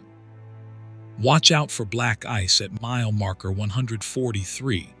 Any of you boys know a good place to eat in Great Falls? Thanks for the heads up, Northern Star." The channel was alive again with the usual traffic. Vincent grabbed his microphone. "This is Midnight Rider on 19. Did anyone else hear that transmission? The driver who was lost. Midnight Rider, this is Canyon Runner. Transmission. You've been the only voice I've heard in the last 20 minutes, buddy. You feeling okay?" Vincent felt his stomach tight. "I've been silent for 20 minutes. I've been talking to someone the whole time." "Negative, Midnight Rider. Your channel's been quiet. First word from you was just now. You sure you're not getting radio bounce from somewhere? Sometimes signals do weird things in these mountains." Vincent didn't argue. He knew what he'd heard. He drove on through the night, but he couldn't stop thinking about the lost driver, about that desperate voice begging for help. When he reached Great Falls at dawn and completed his delivery, Vincent sat in his truck and did something he'd never done before. He opened his laptop and searched through news archives, looking for accidents on the highways, focusing on single-vehicle crashes involving commercial trucks. He found it 3 days later, buried in a small news item from 4 years ago. A trucker named Michael Davidson, age 47, had fallen asleep at the wheel while driving Highway 87 north of Roundup. His truck had left the road and rolled down an embankment. Davidson had been killed instantly. The accident had occurred at mile marker 137, in an area known for long, monotonous stretches that contributed to driver fatigue. Vincent looked at the tiny photo accompanying the article. He couldn't be certain. The image was small and grainy, but he thought he recognized something in the man's face, something that matched the desperation he'd heard in that voice on the radio. He never heard that particular transmission again, though he drove Highway 87 many times over the following years. But Vincent became an advocate for rest stops, for strict adherence to hours of service regulations, for never pushing yourself beyond the point of safe operation. He detailed other drivers his story, not as entertainment but as a warning.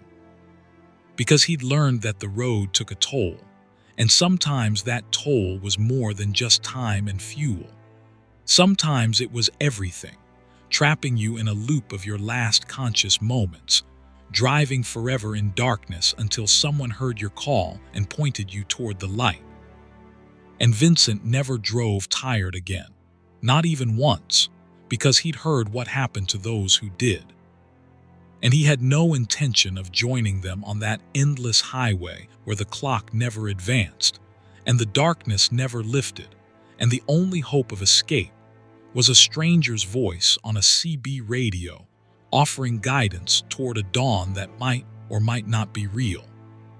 Story 6. The Mirror Truck. Daniel Park had been driving for Patterson Freight Lines for 19 years, hauling refrigerated goods along the West Coast corridor between Los Angeles and Seattle. His current run was a familiar one, a load of frozen fish products from the port of Seattle to distribution centers in Sacramento, a 32-hour round trip that Daniel had made so many times he could practically drive it blindfolded. His Kenworth T680 was 6 years old, meticulously maintained, with over 700,000 miles on the odometer, and a perfect maintenance record that Daniel guarded fiercely. It was 3:40 in the morning when Daniel entered that strange stretch of I-5 south of Redding, California, a long, straight section of highway that cut through agricultural land and offered few landmarks. The traffic was light, just a handful of other trucks scattered across the dark miles. Daniel's cruise control was set to 65, his refrigeration unit humming steadily, everything running smoothly. He just refilled his coffee at the truck stop in Dunnigan and was looking forward to reaching Sacramento in another 2 hours. That's when he noticed the truck in his mirror. It appeared suddenly in his driver's side mirror, matching his speed exactly, maintaining a consistent distance about 300 feet back. In the darkness, Daniel could make out its basic shape, a semi with a standard 53-foot trailer, similar in size to his own rig. Its headlights were on, but something about them seemed odd. They were too symmetrical, too perfectly aligned, not like the slightly mismatched beams of most working trucks. Daniel didn't think much of it at first. Highway coincidences happened all the time, 2 trucks on the same route, same speed for miles. But as he continued driving, he began to notice details that troubled him. The truck behind him never varied its distance. When Daniel slowed slightly to let his cruise control adjust for a grade, the truck behind him slowed at exactly the same rate. When he accelerated coming down the other side, it matched him perfectly. The distance between them remained absolutely constant, as if they were connected by an invisible tether. Daniel tried changing lanes. He moved from the right lane to the left lane, and the truck behind him followed, making the lane change at precisely the same moment, as if it were his shadow rather than a separate vehicle. Daniel felt a prickle of unease. He grabbed his CB radio. "Breaker for the big truck in my mirrors, this is West Coast Express. You following me intentionally, or is this just coincidence?" No response, just static. Daniel tried again on several channels, including the emergency frequency. Nothing. The truck behind him remained silent, maintaining that perfect distance, those symmetrical headlights never wavering. Daniel decided to try something more dramatic. He suddenly slowed down, dropping his speed from 65 to 50 miles per hour. The truck behind him matched the deceleration exactly, maintaining the same distance. Daniel sped back up to 75 miles over the speed limit. Again, perfect synchronization. This wasn't normal driving behavior. No human driver could match speeds that precisely for that long. He tried pulling over. He signaled, slowed, and moved onto the shoulder. Through his mirror, he watched the truck behind him do exactly the same thing, pulling onto the shoulder at the exact same spot, stopping when he stopped. Daniel sat there on the dark shoulder, engine idling, staring into his mirror. The truck behind him was also idling, also waiting. In the reflected glow of his own taillights, Daniel tried to get a better look at the vehicle pursuing him. That's when he realized what had been bothering him about the headlights. They weren't just symmetrical, they were reversed. In a normal vehicle following behind you, the driver's side headlight appears on the left side of your mirror, and the passenger side appears on the right. But in Daniel's mirror, the configuration was backwards, as if he were looking at a reflection rather than an actual vehicle. Or as if the truck behind him was somehow reversed, a mirror image of a real truck. Daniel's hands tightened on the steering wheel. He put his truck back in gear and pulled onto the highway, accelerating hard. The mirror truck matched him perfectly. He tried slowing down abruptly, then speeding up again, creating random variations in his speed. The truck behind him matched every change with impossible precision, as if it knew what Daniel was going to do before he did it, or as if it was somehow reading his intentions directly from his mind. For the next 20 miles, Daniel tried everything he could think of. He made random lane changes. He varied his speed constantly. He turned his headlights off and on. Nothing broke the synchronization. The mirror truck stayed with him, perfectly matched, always exactly 300 feet behind, its reversed headlights glowing in his driver's side mirror like the eyes of something that had locked onto him and wouldn't let go. Daniel's fuel gauge showed half a tank.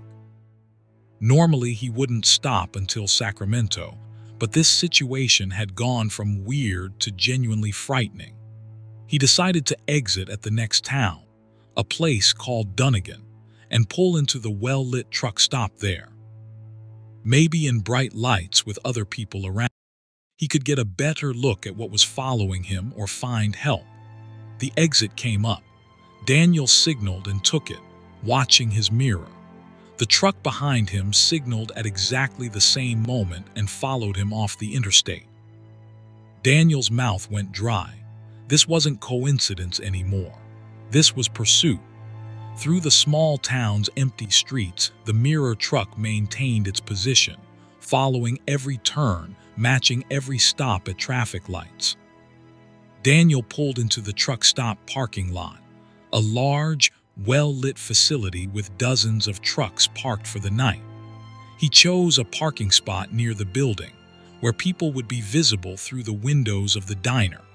He watched as the mirror truck entered the lot behind him.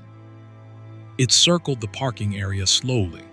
those reversed headlights sweeping across the rows of parked trucks, and then it pulled into a spot exactly opposite Daniel's position, as if someone had drawn a line between them and placed the mirror truck at the precise reflection point. Daniel sat in his cab, debating what to do. The mirror truck's engine shut off at the exact moment his own idled down. Its lights went dark when his did. In the illumination from the truck stop's overhead lights, he tried to get a clear view of the vehicle, but something about it defied clear observation. Every time he tried to focus on it, his eyes seemed to slide away, unable to hold the details. It looked like a truck. It had the right basic shape, but the specifics, the make, the model, the color, refused to resolve into clarity. Daniel grabbed his phone and opened the camera app. He aimed it at the mirror truck and took a picture. When he looked at the screen, his blood went cold. The photo showed his own truck from an angle that should have been impossible, a view from behind and above, as if taken from the perspective of where the mirror truck was parked. But the image showed only Daniel's rig. The mirror truck itself wasn't in the photo. The parking space where it should have been was empty. He took another photo, then another. Each one showed the same impossible thing: views of his own truck from different angles, as if the mirror truck was actually a floating camera or observation point, but the truck itself remained invisible to his phone's lens. Daniel's rational mind struggled with what this meant. Was the truck even real? Was he hallucinating? Had something in his coffee been drugged? But no, that didn't make sense. The mirror truck responded to his actions, maintained physical distance, obeyed the laws of motion. It was real, just not in a way his phone could capture. He decided to go into the truck stop and ask if anyone else could see it. Daniel climbed down from his cab and walked toward the building, glancing back over his shoulder. The mirror truck remained in its parking spot, dark and still. Inside the truck stop, a handful of people occupied the diner: two other truckers, a tired-looking waitress, and a couple who appeared to be traveling in the RV parked outside. "Excuse me," Daniel said to the nearest trucker, a heavy-set man working his way through a plate of eggs and hash browns. "Can you do me a favor? Look out that window and tell me if you see a truck parked directly across from my Kenworth, the red one near the light pole." The man looked. "I see your truck. Don't see anything parked across from it. That spot's empty." "Why?" Daniel felt his stomach drop. "You don't see another truck, similar size, parked right there?" He pointed. "Nope. Empty space. You feeling all right, buddy?" Daniel backed away, mumbling something about being tired, and stumbled out of the building. He looked at the parking lot. The mirror truck was still there, clearly visible to him, its chrome and metal reflecting the overhead lights. But according to everyone else, that spot was empty, which meant either Daniel was experiencing a very specific hallucination, or the mirror truck existed in a way that only he could perceive. He returned to his cab and sat there, trying to think. If the truck was only visible to him, then maybe it wasn't a physical threat. Maybe it was some kind of mental phenomenon, stress-induced hallucination brought on by too many hours on the road. But that didn't explain how it had matched his every movement so perfectly, or how it had taken those impossible photos. Daniel pulled out his logbook and reviewed his recent hours. He'd been following regulations carefully: 8 hours of sleep, 14 hours driving, 10 hours off. No violations, no excessive fatigue. He felt tired, but no more than usual for this time in a trip. There was no medical reason for hallucinations. The mirror truck's lights suddenly came on. Daniel jumped, his heart hammering. In the reflection of the overhead lights on its windshield, he thought he could see a figure in the driver's seat. Not clearly, just a silhouette, something that might have been human-shaped or might have been a trick of the light. The figure raised one hand as if waving. Daniel raised his own hand slowly. The figure's hand moved in perfect synchronization. When Daniel moved his left hand, the figure moved its right, mirror movements. Daniel let his hand drop. So did the figure. He tilted his head. The figure tilted its head in the opposite direction, maintaining perfect mirror symmetry. Understanding crashed over Daniel like cold water. This wasn't a truck following him. This was a reflection of his own truck, but not in any normal mirror. This was something else, some kind of phenomenon where a duplicate of his vehicle and maybe his own self had somehow manifested, moving in perfect synchronization because it was him, or a version of him, reflected through some dimensional mirror he couldn't see. The implications were terrifying. If this mirror version was real enough to be seen by him, real enough to navigate roads and follow him into parking lots, then what did that mean for the boundary between his reality and whatever reality it came from?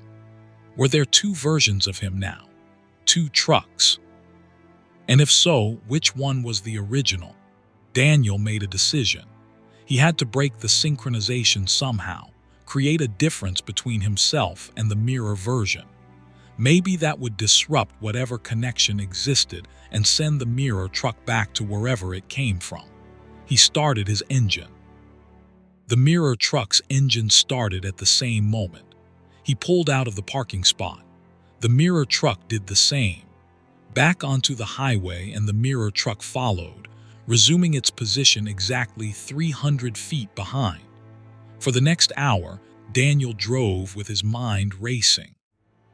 How do you break a mirror reflection? You do something the reflection can't copy. But what could a physical truck do that its mirror image could? Then it came to him: text, written words. In a mirror, text appears reversed.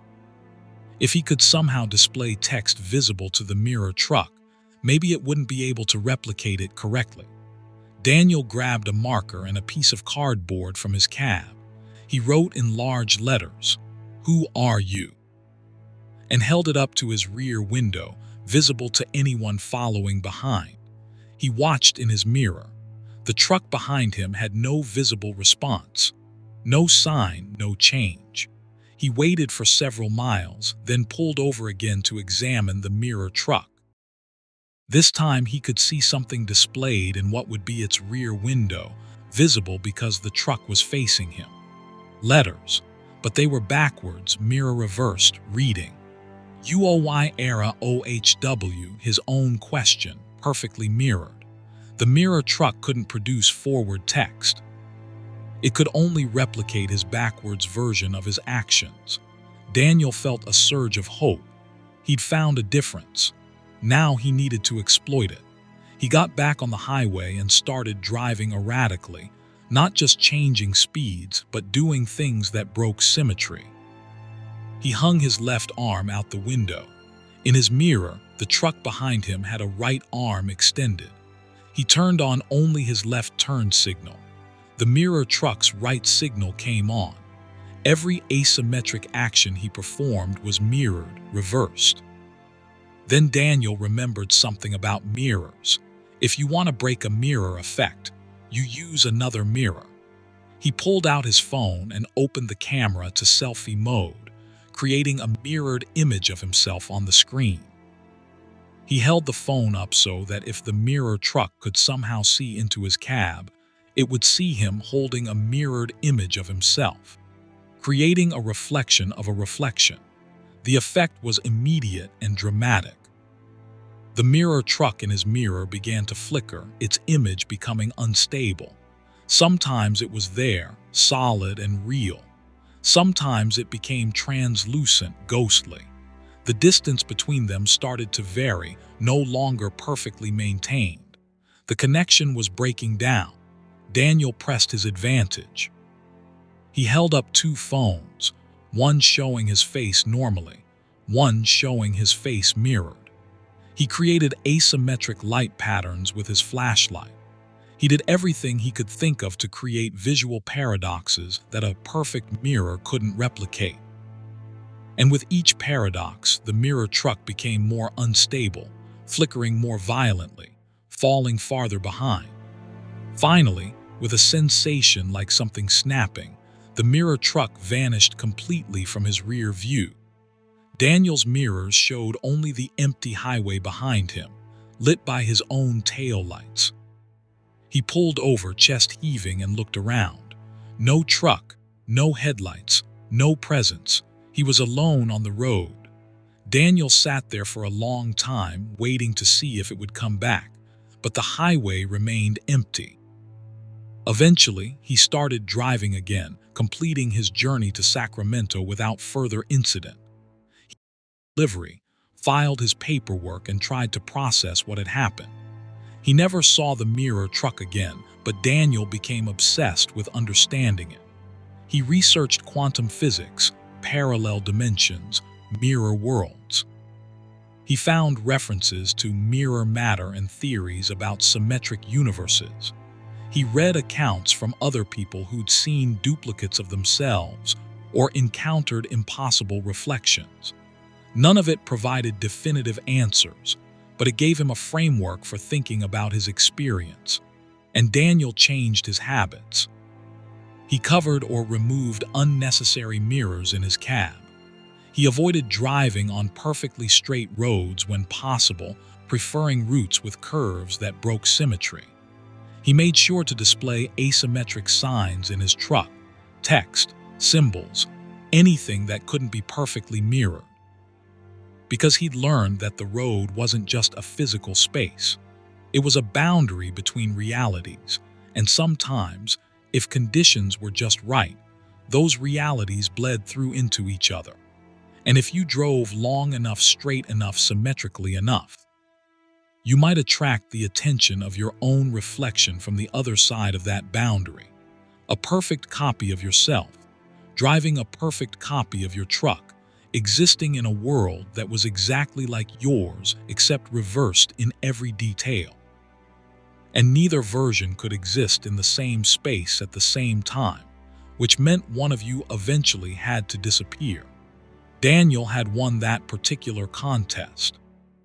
But he never forgot what he'd seen in that parking lot, when he'd looked at the mirror truck's driver's seat and seen a silhouette that matched his own posture perfectly.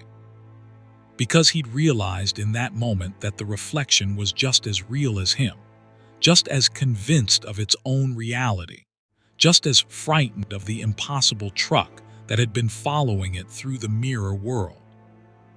And somewhere in that other reality, maybe there was another Daniel Park, telling the story of the night he'd been pursued by a ghost truck that appeared without warning and vanished just as mysteriously, leaving him forever wondering which side of the mirror he really lived on. Story 7. The Delivery That Never Ended. Sharon Wu had been an owner-operator for 14 years, running her own truck under her own authority, building a reputation for reliability that kept her schedule booked months in advance. She specialized in high-value loads that required security and discretion, electronics, pharmaceuticals, luxury goods, the kind of freight that paid premium rates for drivers who could be trusted absolutely. Her Peterbilt 579 was equipped with GPS tracking, multiple security cameras, and an alarm system that would alert law enforcement if anyone tampered with her trailer. Sharon was meticulous, professional, and proud of her perfect delivery record. When the delivery order came through for a pickup in Omaha and a drop-off in Denver, Sharon took it without hesitation. The manifest listed the cargo as specialized medical equipment, not unusual in her line of work. The pickup location was a pharmaceutical warehouse on the outskirts of Omaha, a legitimate facility she delivered to twice before. The payment was generous but not suspiciously so. Everything about the job appeared completely normal. Sharon arrived at the warehouse at 2 p.m. on a Thursday afternoon. The loading process was standard. Warehouse staff used forklifts to load 3 large crates into her trailer, each one marked with biohazard symbols and handling instructions that specified temperature control and shock protection. Sharon inspected the securing straps, verified the refrigeration unit was functioning properly, and signed the paperwork. The estimated delivery time to the hospital facility in Denver was 14 hours, accounting for a required rest stop. She planned to sleep for 8 hours in Lincoln, Nebraska, then complete the final leg of the journey. The drive to Lincoln was uneventful. Sharon pulled into the truck stop at 8 p.m., had dinner, completed her pre-rest inspection, and settled into her sleeper berth. She set her alarm for 4 a.m., giving her the required 8 hours of rest. When the alarm went off, she felt rested and ready to complete the delivery. She started her truck, checked the refrigeration unit, still functioning perfectly, and pulled back onto I-80 westbound. 2 hours later, Sharon saw the sign, "Lincoln Next Exit." She frowned. That didn't make sense. She de-left Lincoln 2 hours ago. She should be approaching the Colorado border, not seeing signs for the city she just left. She checked her GPS. According to the unit, she'd traveled over 140 miles west from Lincoln and was right on schedule approaching the Colorado state line. But the road signs clearly indicated Lincoln was ahead, behind. Sharon took the next exit and pulled into a gas station to assess the situation. She spread out her paper map. She always carried physical backups and tried to triangulate her position. According to every source of information except the road signs, she was near the Colorado border. But when she looked around at the landscape, the buildings, the local businesses, everything looked like eastern Nebraska. She asked the gas station attendant where she was. "Lincoln, Nebraska," the young man said, looking at her like she was crazy. "The airport's just 10 miles that way." Sharon returned to her truck, a knot of confusion tightening in her stomach. This made no sense. Had she somehow turned around without realizing it? Had she driven in a circle? But her GPS track showed a straight line west. Her odometer showed she'd traveled the correct distance. Only the external world insisted she was still in Lincoln. She decided to try again. Maybe she'd been more tired than she thought. Maybe she'd hallucinated the departure. She pulled back onto I-80 westbound and drove for 3 hours, carefully monitoring her position. The GPS showed steady progress. The mile markers counted upward. She crossed into Colorado according to her navigation system, past the welcome sign that her GPS insisted was there but which she couldn't actually see. Everything should have been working correctly. Then she saw the sign, "Lincoln Next Exit." Sharon's hands started shaking. This was impossible. She'd been driving west for 3 hours. She couldn't be back in Lincoln again. She pulled over on the shoulder and got out of her truck, looking around wildly. The landscape was identical to what she'd been seeing 3 hours ago. Flat farmland, a few scattered buildings, the same configuration of highway signs. She walked back along the shoulder and looked at the road surface. There, clearly visible in the accumulated highway grime, were tire tracks. Her tire tracks, with the distinctive wear pattern of her drive axle tires. She'd been here before, recently. Sharon got back in her truck and pulled up the security camera footage from her trailer. She deconfigured the system to record constantly, storing 48 hours of footage. She scanned through the last 6 hours of video. The footage showed exactly what she remembered, leaving Lincoln at 4 a.m., driving west on I-80, passing Nebraska. But when she looked at the timestamps and compared them to the actual footage, something was wrong. The video showed her passing the same section of highway multiple times, from slightly different angles, as if she'd been driving in a very large loop, but her cameras had captured the same landmarks over and over. She tried calling the delivery coordinator for the hospital in Denver. The call went to voicemail. She tried the pharmaceutical warehouse in Omaha. A recording said the office was closed, even though it was early afternoon on a Friday, well within business hours. She tried calling her regular contacts, her insurance agent, her mechanic, other drivers she knew. Every call went to voicemail, played strange, disconnected messages, or simply failed to connect. Sharon looked at her fuel gauge. She should have used at least a quarter tank driving for 6 hours, but the gauge showed 3/4 full, exactly what it had shown when she left Lincoln the first time. She checked her refrigeration unit, still running, still maintaining the correct temperature. She checked the time on her phone, her truck's clock, and her watch. All three showed different times, none of which seemed right based on when she'd started driving. A terrible suspicion began forming in Sharon's mind. She walked around to the back of her trailer and looked at the lock on the door. It was still secure, still showing the serial number that matched her documentation. But something about it looked wrong. The metal was too new, too clean, as if it had been recently replaced. Sharon had worked with locks and security systems long enough to know the signs of tampering. This lock looked like it was the original, but it wasn't quite right. Against her better judgment, against all her training and professional protocols, Sharon decided to open the trailer and inspect the cargo. She needed to know what she was carrying, needed to understand why this delivery had become impossible to complete. She used her key to open the lock and swung the heavy door open. The trailer was empty, completely empty. No crates, no medical equipment, no cargo at all. Just empty space, the refrigeration unit blowing cold air into nothing. Sharon stood there, stunned. She de-watched the warehouse staff load those crates. She de-verified the load was secure. She'd been hauling something. She could feel the weight difference when she drove, could see the suspension compression. But now there was...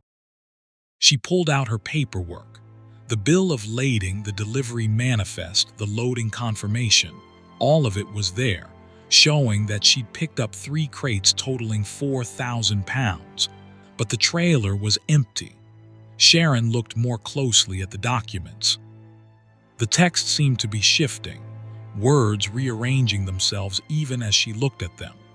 What had said specialized medical equipment now seemed to say designated temporal cargo. What had listed a hospital in Denver now showed an address that didn't make sense. Terminus station, final destination, beyond normal routes. Sharon's breath came in short gasps. She was hyperventilating, she realized distantly. She forced herself to calm down, to think rationally. She'd been drugged. That was the only explanation. Someone had drugged her, stolen her cargo, and now she was hallucinating. She needed to get to a hospital, get medical attention, report the theft to police.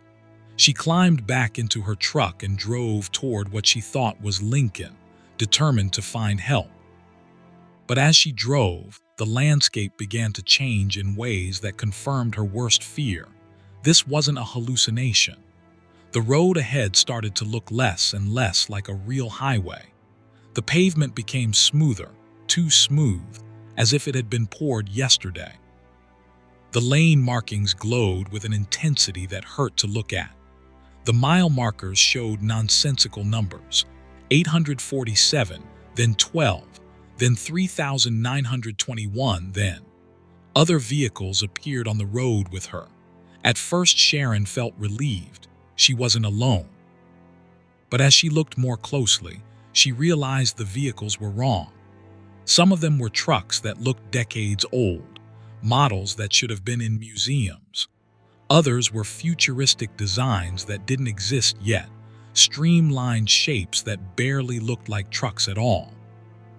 And the drivers, when she could see them, looked hollow, their faces empty of expression, their hands moving mechanically on steering wheels. Sharon tried to exit, taking any ramp that appeared, but each exit led her back to the same highway, the same impossible road. She tried driving in reverse, but the truck's transmission wouldn't engage reverse gear.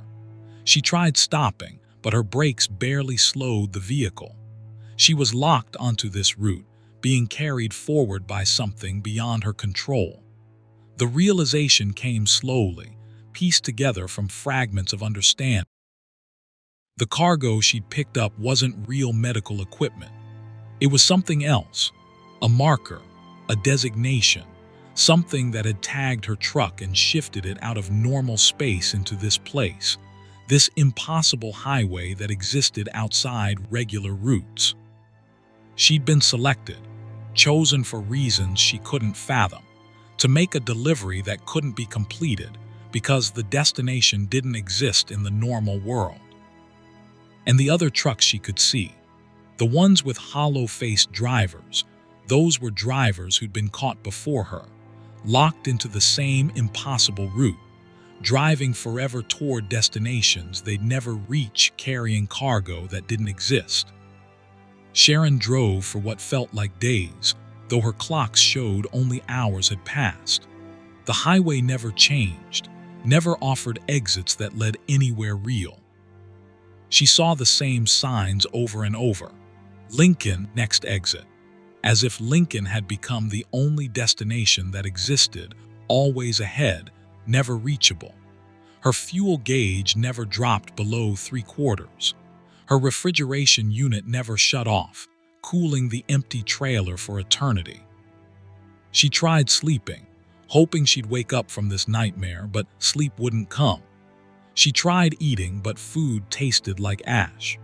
She tried screaming, but her voice echoed strangely, as if the truck's cab had become a sealed chamber that sound couldn't fully penetrate. She was trapped in a vehicle that wouldn't stop, on a road that never ended, making a delivery that couldn't be completed. Months might have passed, or years, or maybe just days. Sharon lost the ability to track time. She fell into a routine of driving, staring at the unchanging road, watching the impossible mile markers count past. She saw other drivers in their ghost trucks, and sometimes she'd try to communicate with them using her CB radio or hand signals. But they never responded. They were too far gone, too deep into the endless drive, their humanity slowly eroding until they became just mechanical functions, hands on wheels, feet on pedals, eyes on roads that led nowhere.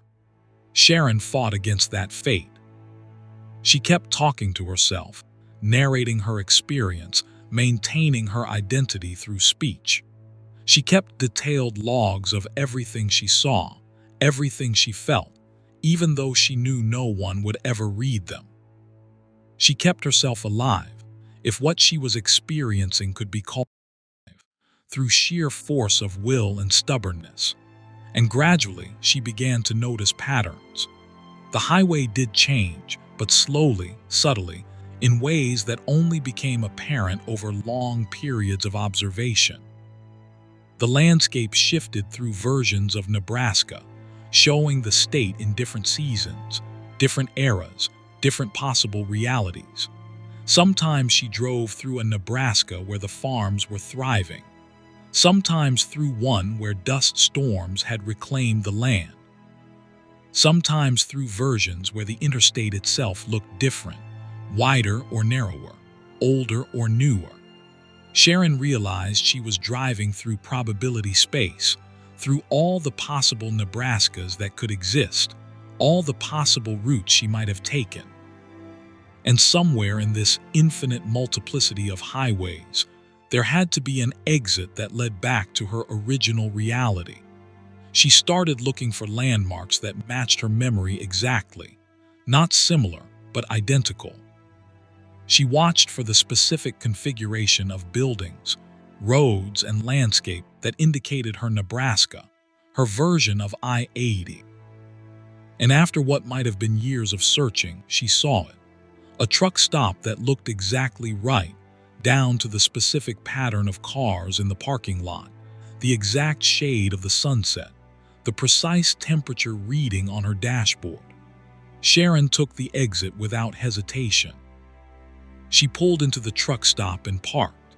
When she shut off her engine, it actually shut off, the first time that had happened in forever. She climbed down from her cab on trembling legs and walked into the building. Inside, people moved normally, talked normally, existed normally. The waitress asked what she wanted to order. The TV showed current news. The date on a newspaper was correct, matching Sharon's original timeline plus exactly 14 hours, the time her delivery should have taken. Sharon sat at the counter and ordered coffee.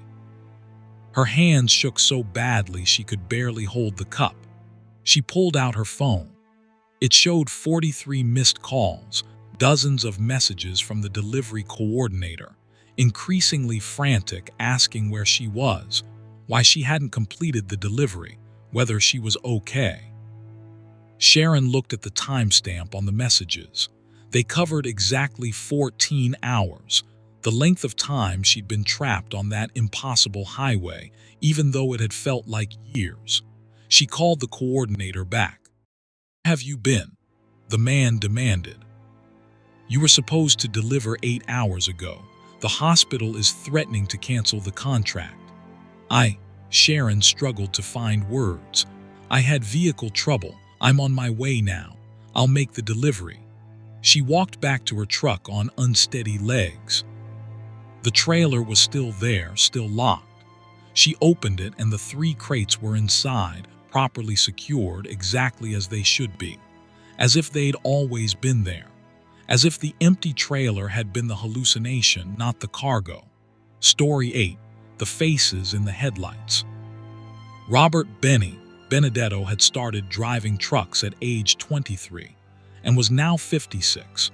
With 33 years of experience hauling everything from fresh produce to industrial machinery across every state in the continental U.S. He was a third-generation trucker, following his father and grandfather into the profession, and he carried that family tradition with pride. Benny was known, and Sharon completed the delivery. She drove to Denver, dropped off the crates at the hospital, signed the paperwork and collected her payment. Everything proceeded normally. But she knew what she'd experienced had been real. Her logbook showed only 14 hours, but her body felt the exhaustion of someone who'd been driving for months or years. Her truck's interior showed subtle wear that hadn't been there before. The steering wheel more polished from constant grip, the seat more compressed, the pedals more worn. Sharon never accepted another delivery of specialized medical equipment from that Omaha warehouse. In fact, she stopped accepting any loads that didn't come from sources she knew personally. She became selective to the point of paranoia, turning down lucrative contracts if anything about them felt even slightly off, because she'd learned that some deliveries weren't really deliveries. They were tests, selections, traps designed to pull unwary drivers out of normal space into that impossible highway where destinations were always ahead but never reachable. And once you'd been there, once you'd driven that route, part of you never fully returned. Part of you stayed on that endless road forever, always approaching Lincoln, always running on 3/4 fuel, always hauling cargo that existed and didn't exist simultaneously. And late at night, when Sharon was driving through Nebraska on legitimate routes, she'd sometimes catch a glimpse in her periphery of that other highway, running parallel to the real one, filled with ghost trucks driven by hollow-faced drivers who'd never found their way home. And she'd whisper a prayer for them, and a prayer for herself, grateful that she'd escaped, but knowing she'd come far too close to joining them permanently on the delivery that never ended.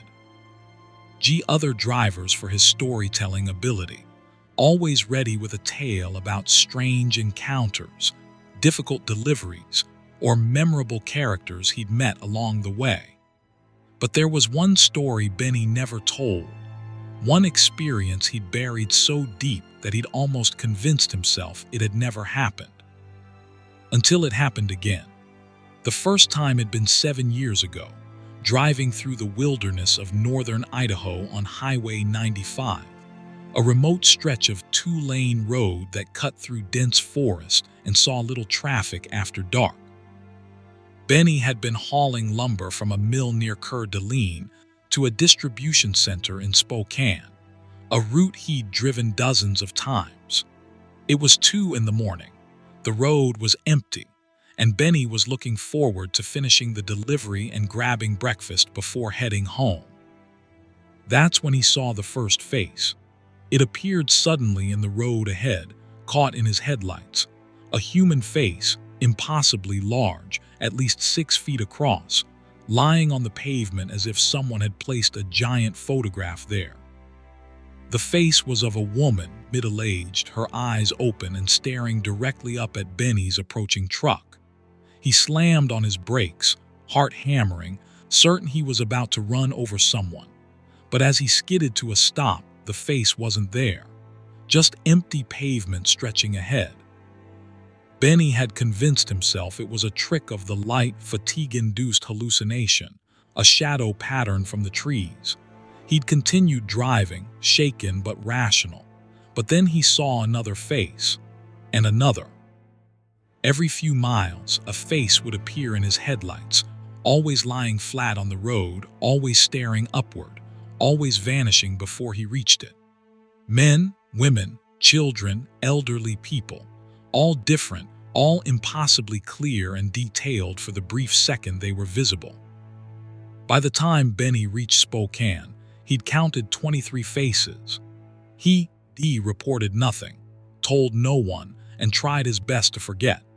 And he'd succeeded mostly, pushing the memory down into the category of things that were too strange to process, probably just fatigue and stress manifesting as visual distortions. But now, 7 years later, driving through the backwoods of West Virginia on Route 50, Benny saw them again. The first face appeared at 11:40 p.m., a man's face with a grizzled beard lying on the rain-slicked pavement, eyes staring upward with an expression of infinite sadness. Benny's blood ran cold. He'd hoped, prayed, that the Idaho incident had been a one-time anomaly, something that would never repeat.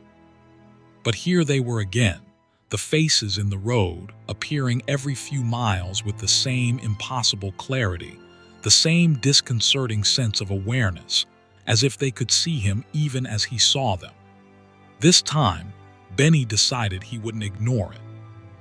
He grabbed his phone and started taking pictures every time a face appeared. But when he checked the photos later, they showed only empty road. The faces weren't captured by his camera, which meant either they were really hallucinations or they existed in a way that cameras couldn't detect. Benny wasn't sure which possibility was more disturbing. The faces continued to appear as he drove. A young woman with tears on her cheeks, an elderly man with weathered features, a child who couldn't have been more than 10 years old. Each face was different. Each one lasted only a few seconds in his headlights before vanishing, and each one stared up at him with eyes that seemed aware, conscious, pleading for something Benny couldn't understand. Around 2 in the morning, Benny couldn't take it anymore. He pulled over on the shoulder and sat with his head in his hands, breathing hard. He was a practical man, not given to belief in supernatural phenomena, but what he was experiencing defied rational explanation. He couldn't be hallucinating this consistently, this clearly. The faces were too detailed, too individual, and why would his mind generate such specific and disturbing images? Benny grabbed his CB radio. He needed to talk to someone, needed to know if any other drivers had experienced something similar. Anyone got their ears on Route 50 westbound. This is Mountain Man looking for a radio check and some company out here." A voice came back almost immediately, male, older, with a thick southern accent. "Mountain Man, this is Dixie Express. I got you. What's your 20? I'm about 50 miles east of Clarksburg, West Virginia." "Dixie Express, can I ask you something strange?" "Strange specialty, Mountain Man. Go ahead." Benny hesitated, then plunged ahead. "Have you ever seen faces on the road? I mean, like actual human faces, lying on the pavement, appearing in your headlights?" There was a long pause. When Dixie Express spoke again, his voice was quieter, more serious. "How many have you seen tonight?" Benny felt his chest tight. "At least 20, maybe more. You've seen them too."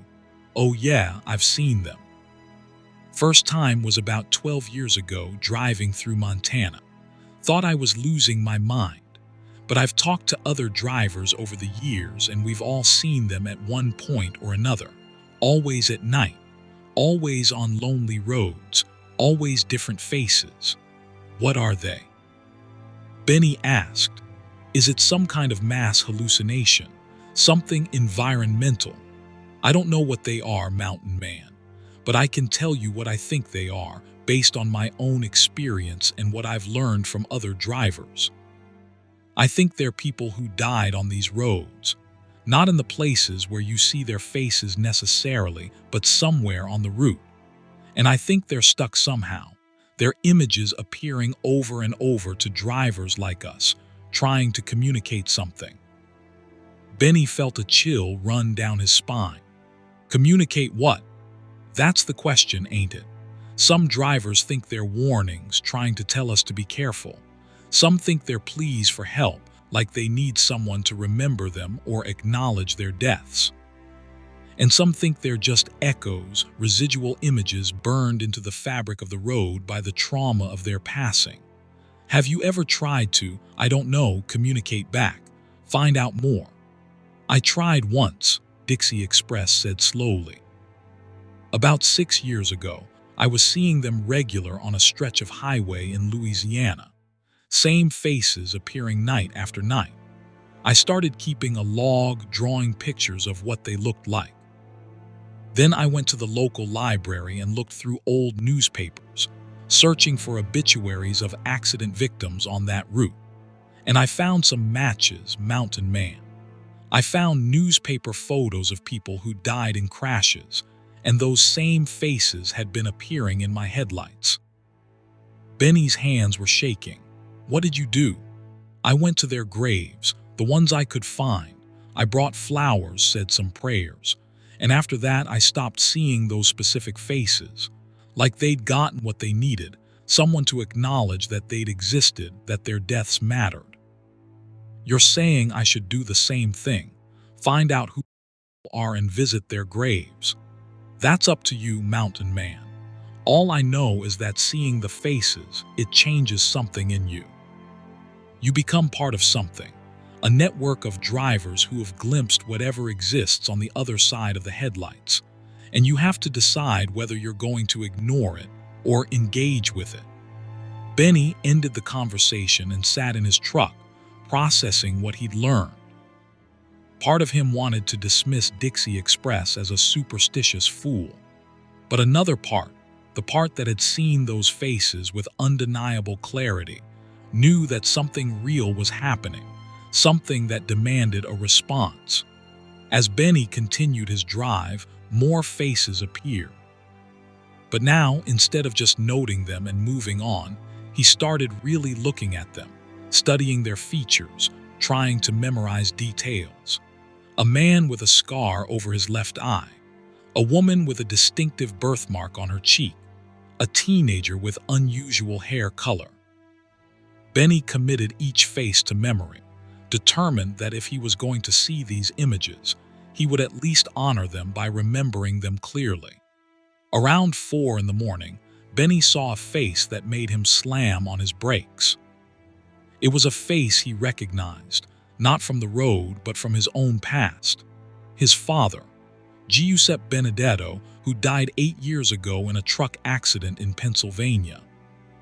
The face appeared in Benny's headlights exactly as his father had looked in life, maybe 60 years old, with the same lined features and thick eyebrows and expression of determined concentration he'd always worn while driving. Benny sat in his stopped truck, staring at the empty road where his father's face had been. Tears streamed down his face. He hadn't cried at the funeral, had held himself together for his mother and siblings, had processed his grief privately and stoically as his family always did. But now, seeing his father's face on this lonely West Virginia highway, something broke open inside him. "Dad," he whispered, "I see you. I remember you. I miss you." The face didn't reappear, but Benny felt something change in the air, a sense of presence and then absence, as if a door had briefly opened and then closed. He sat there for a long time, crying quietly, mourning his father properly for the first time. When he started driving again, he saw no more faces.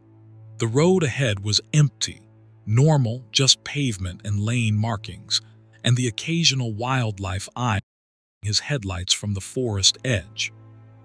The faces had stopped appearing, as if showing him his father's face had been the purpose all along, a message delivered, a connection made across the boundary between life and death. Benny completed his delivery and drove home. He didn't tell anyone about his experience, not his wife, not his colleagues, not even the drivers he usually shared stories with. This one was too personal, too sacred somehow. But he made a decision. He started carrying a notebook in his truck, and whenever he saw faces in the road, which happened occasionally on certain routes, he'd record the details.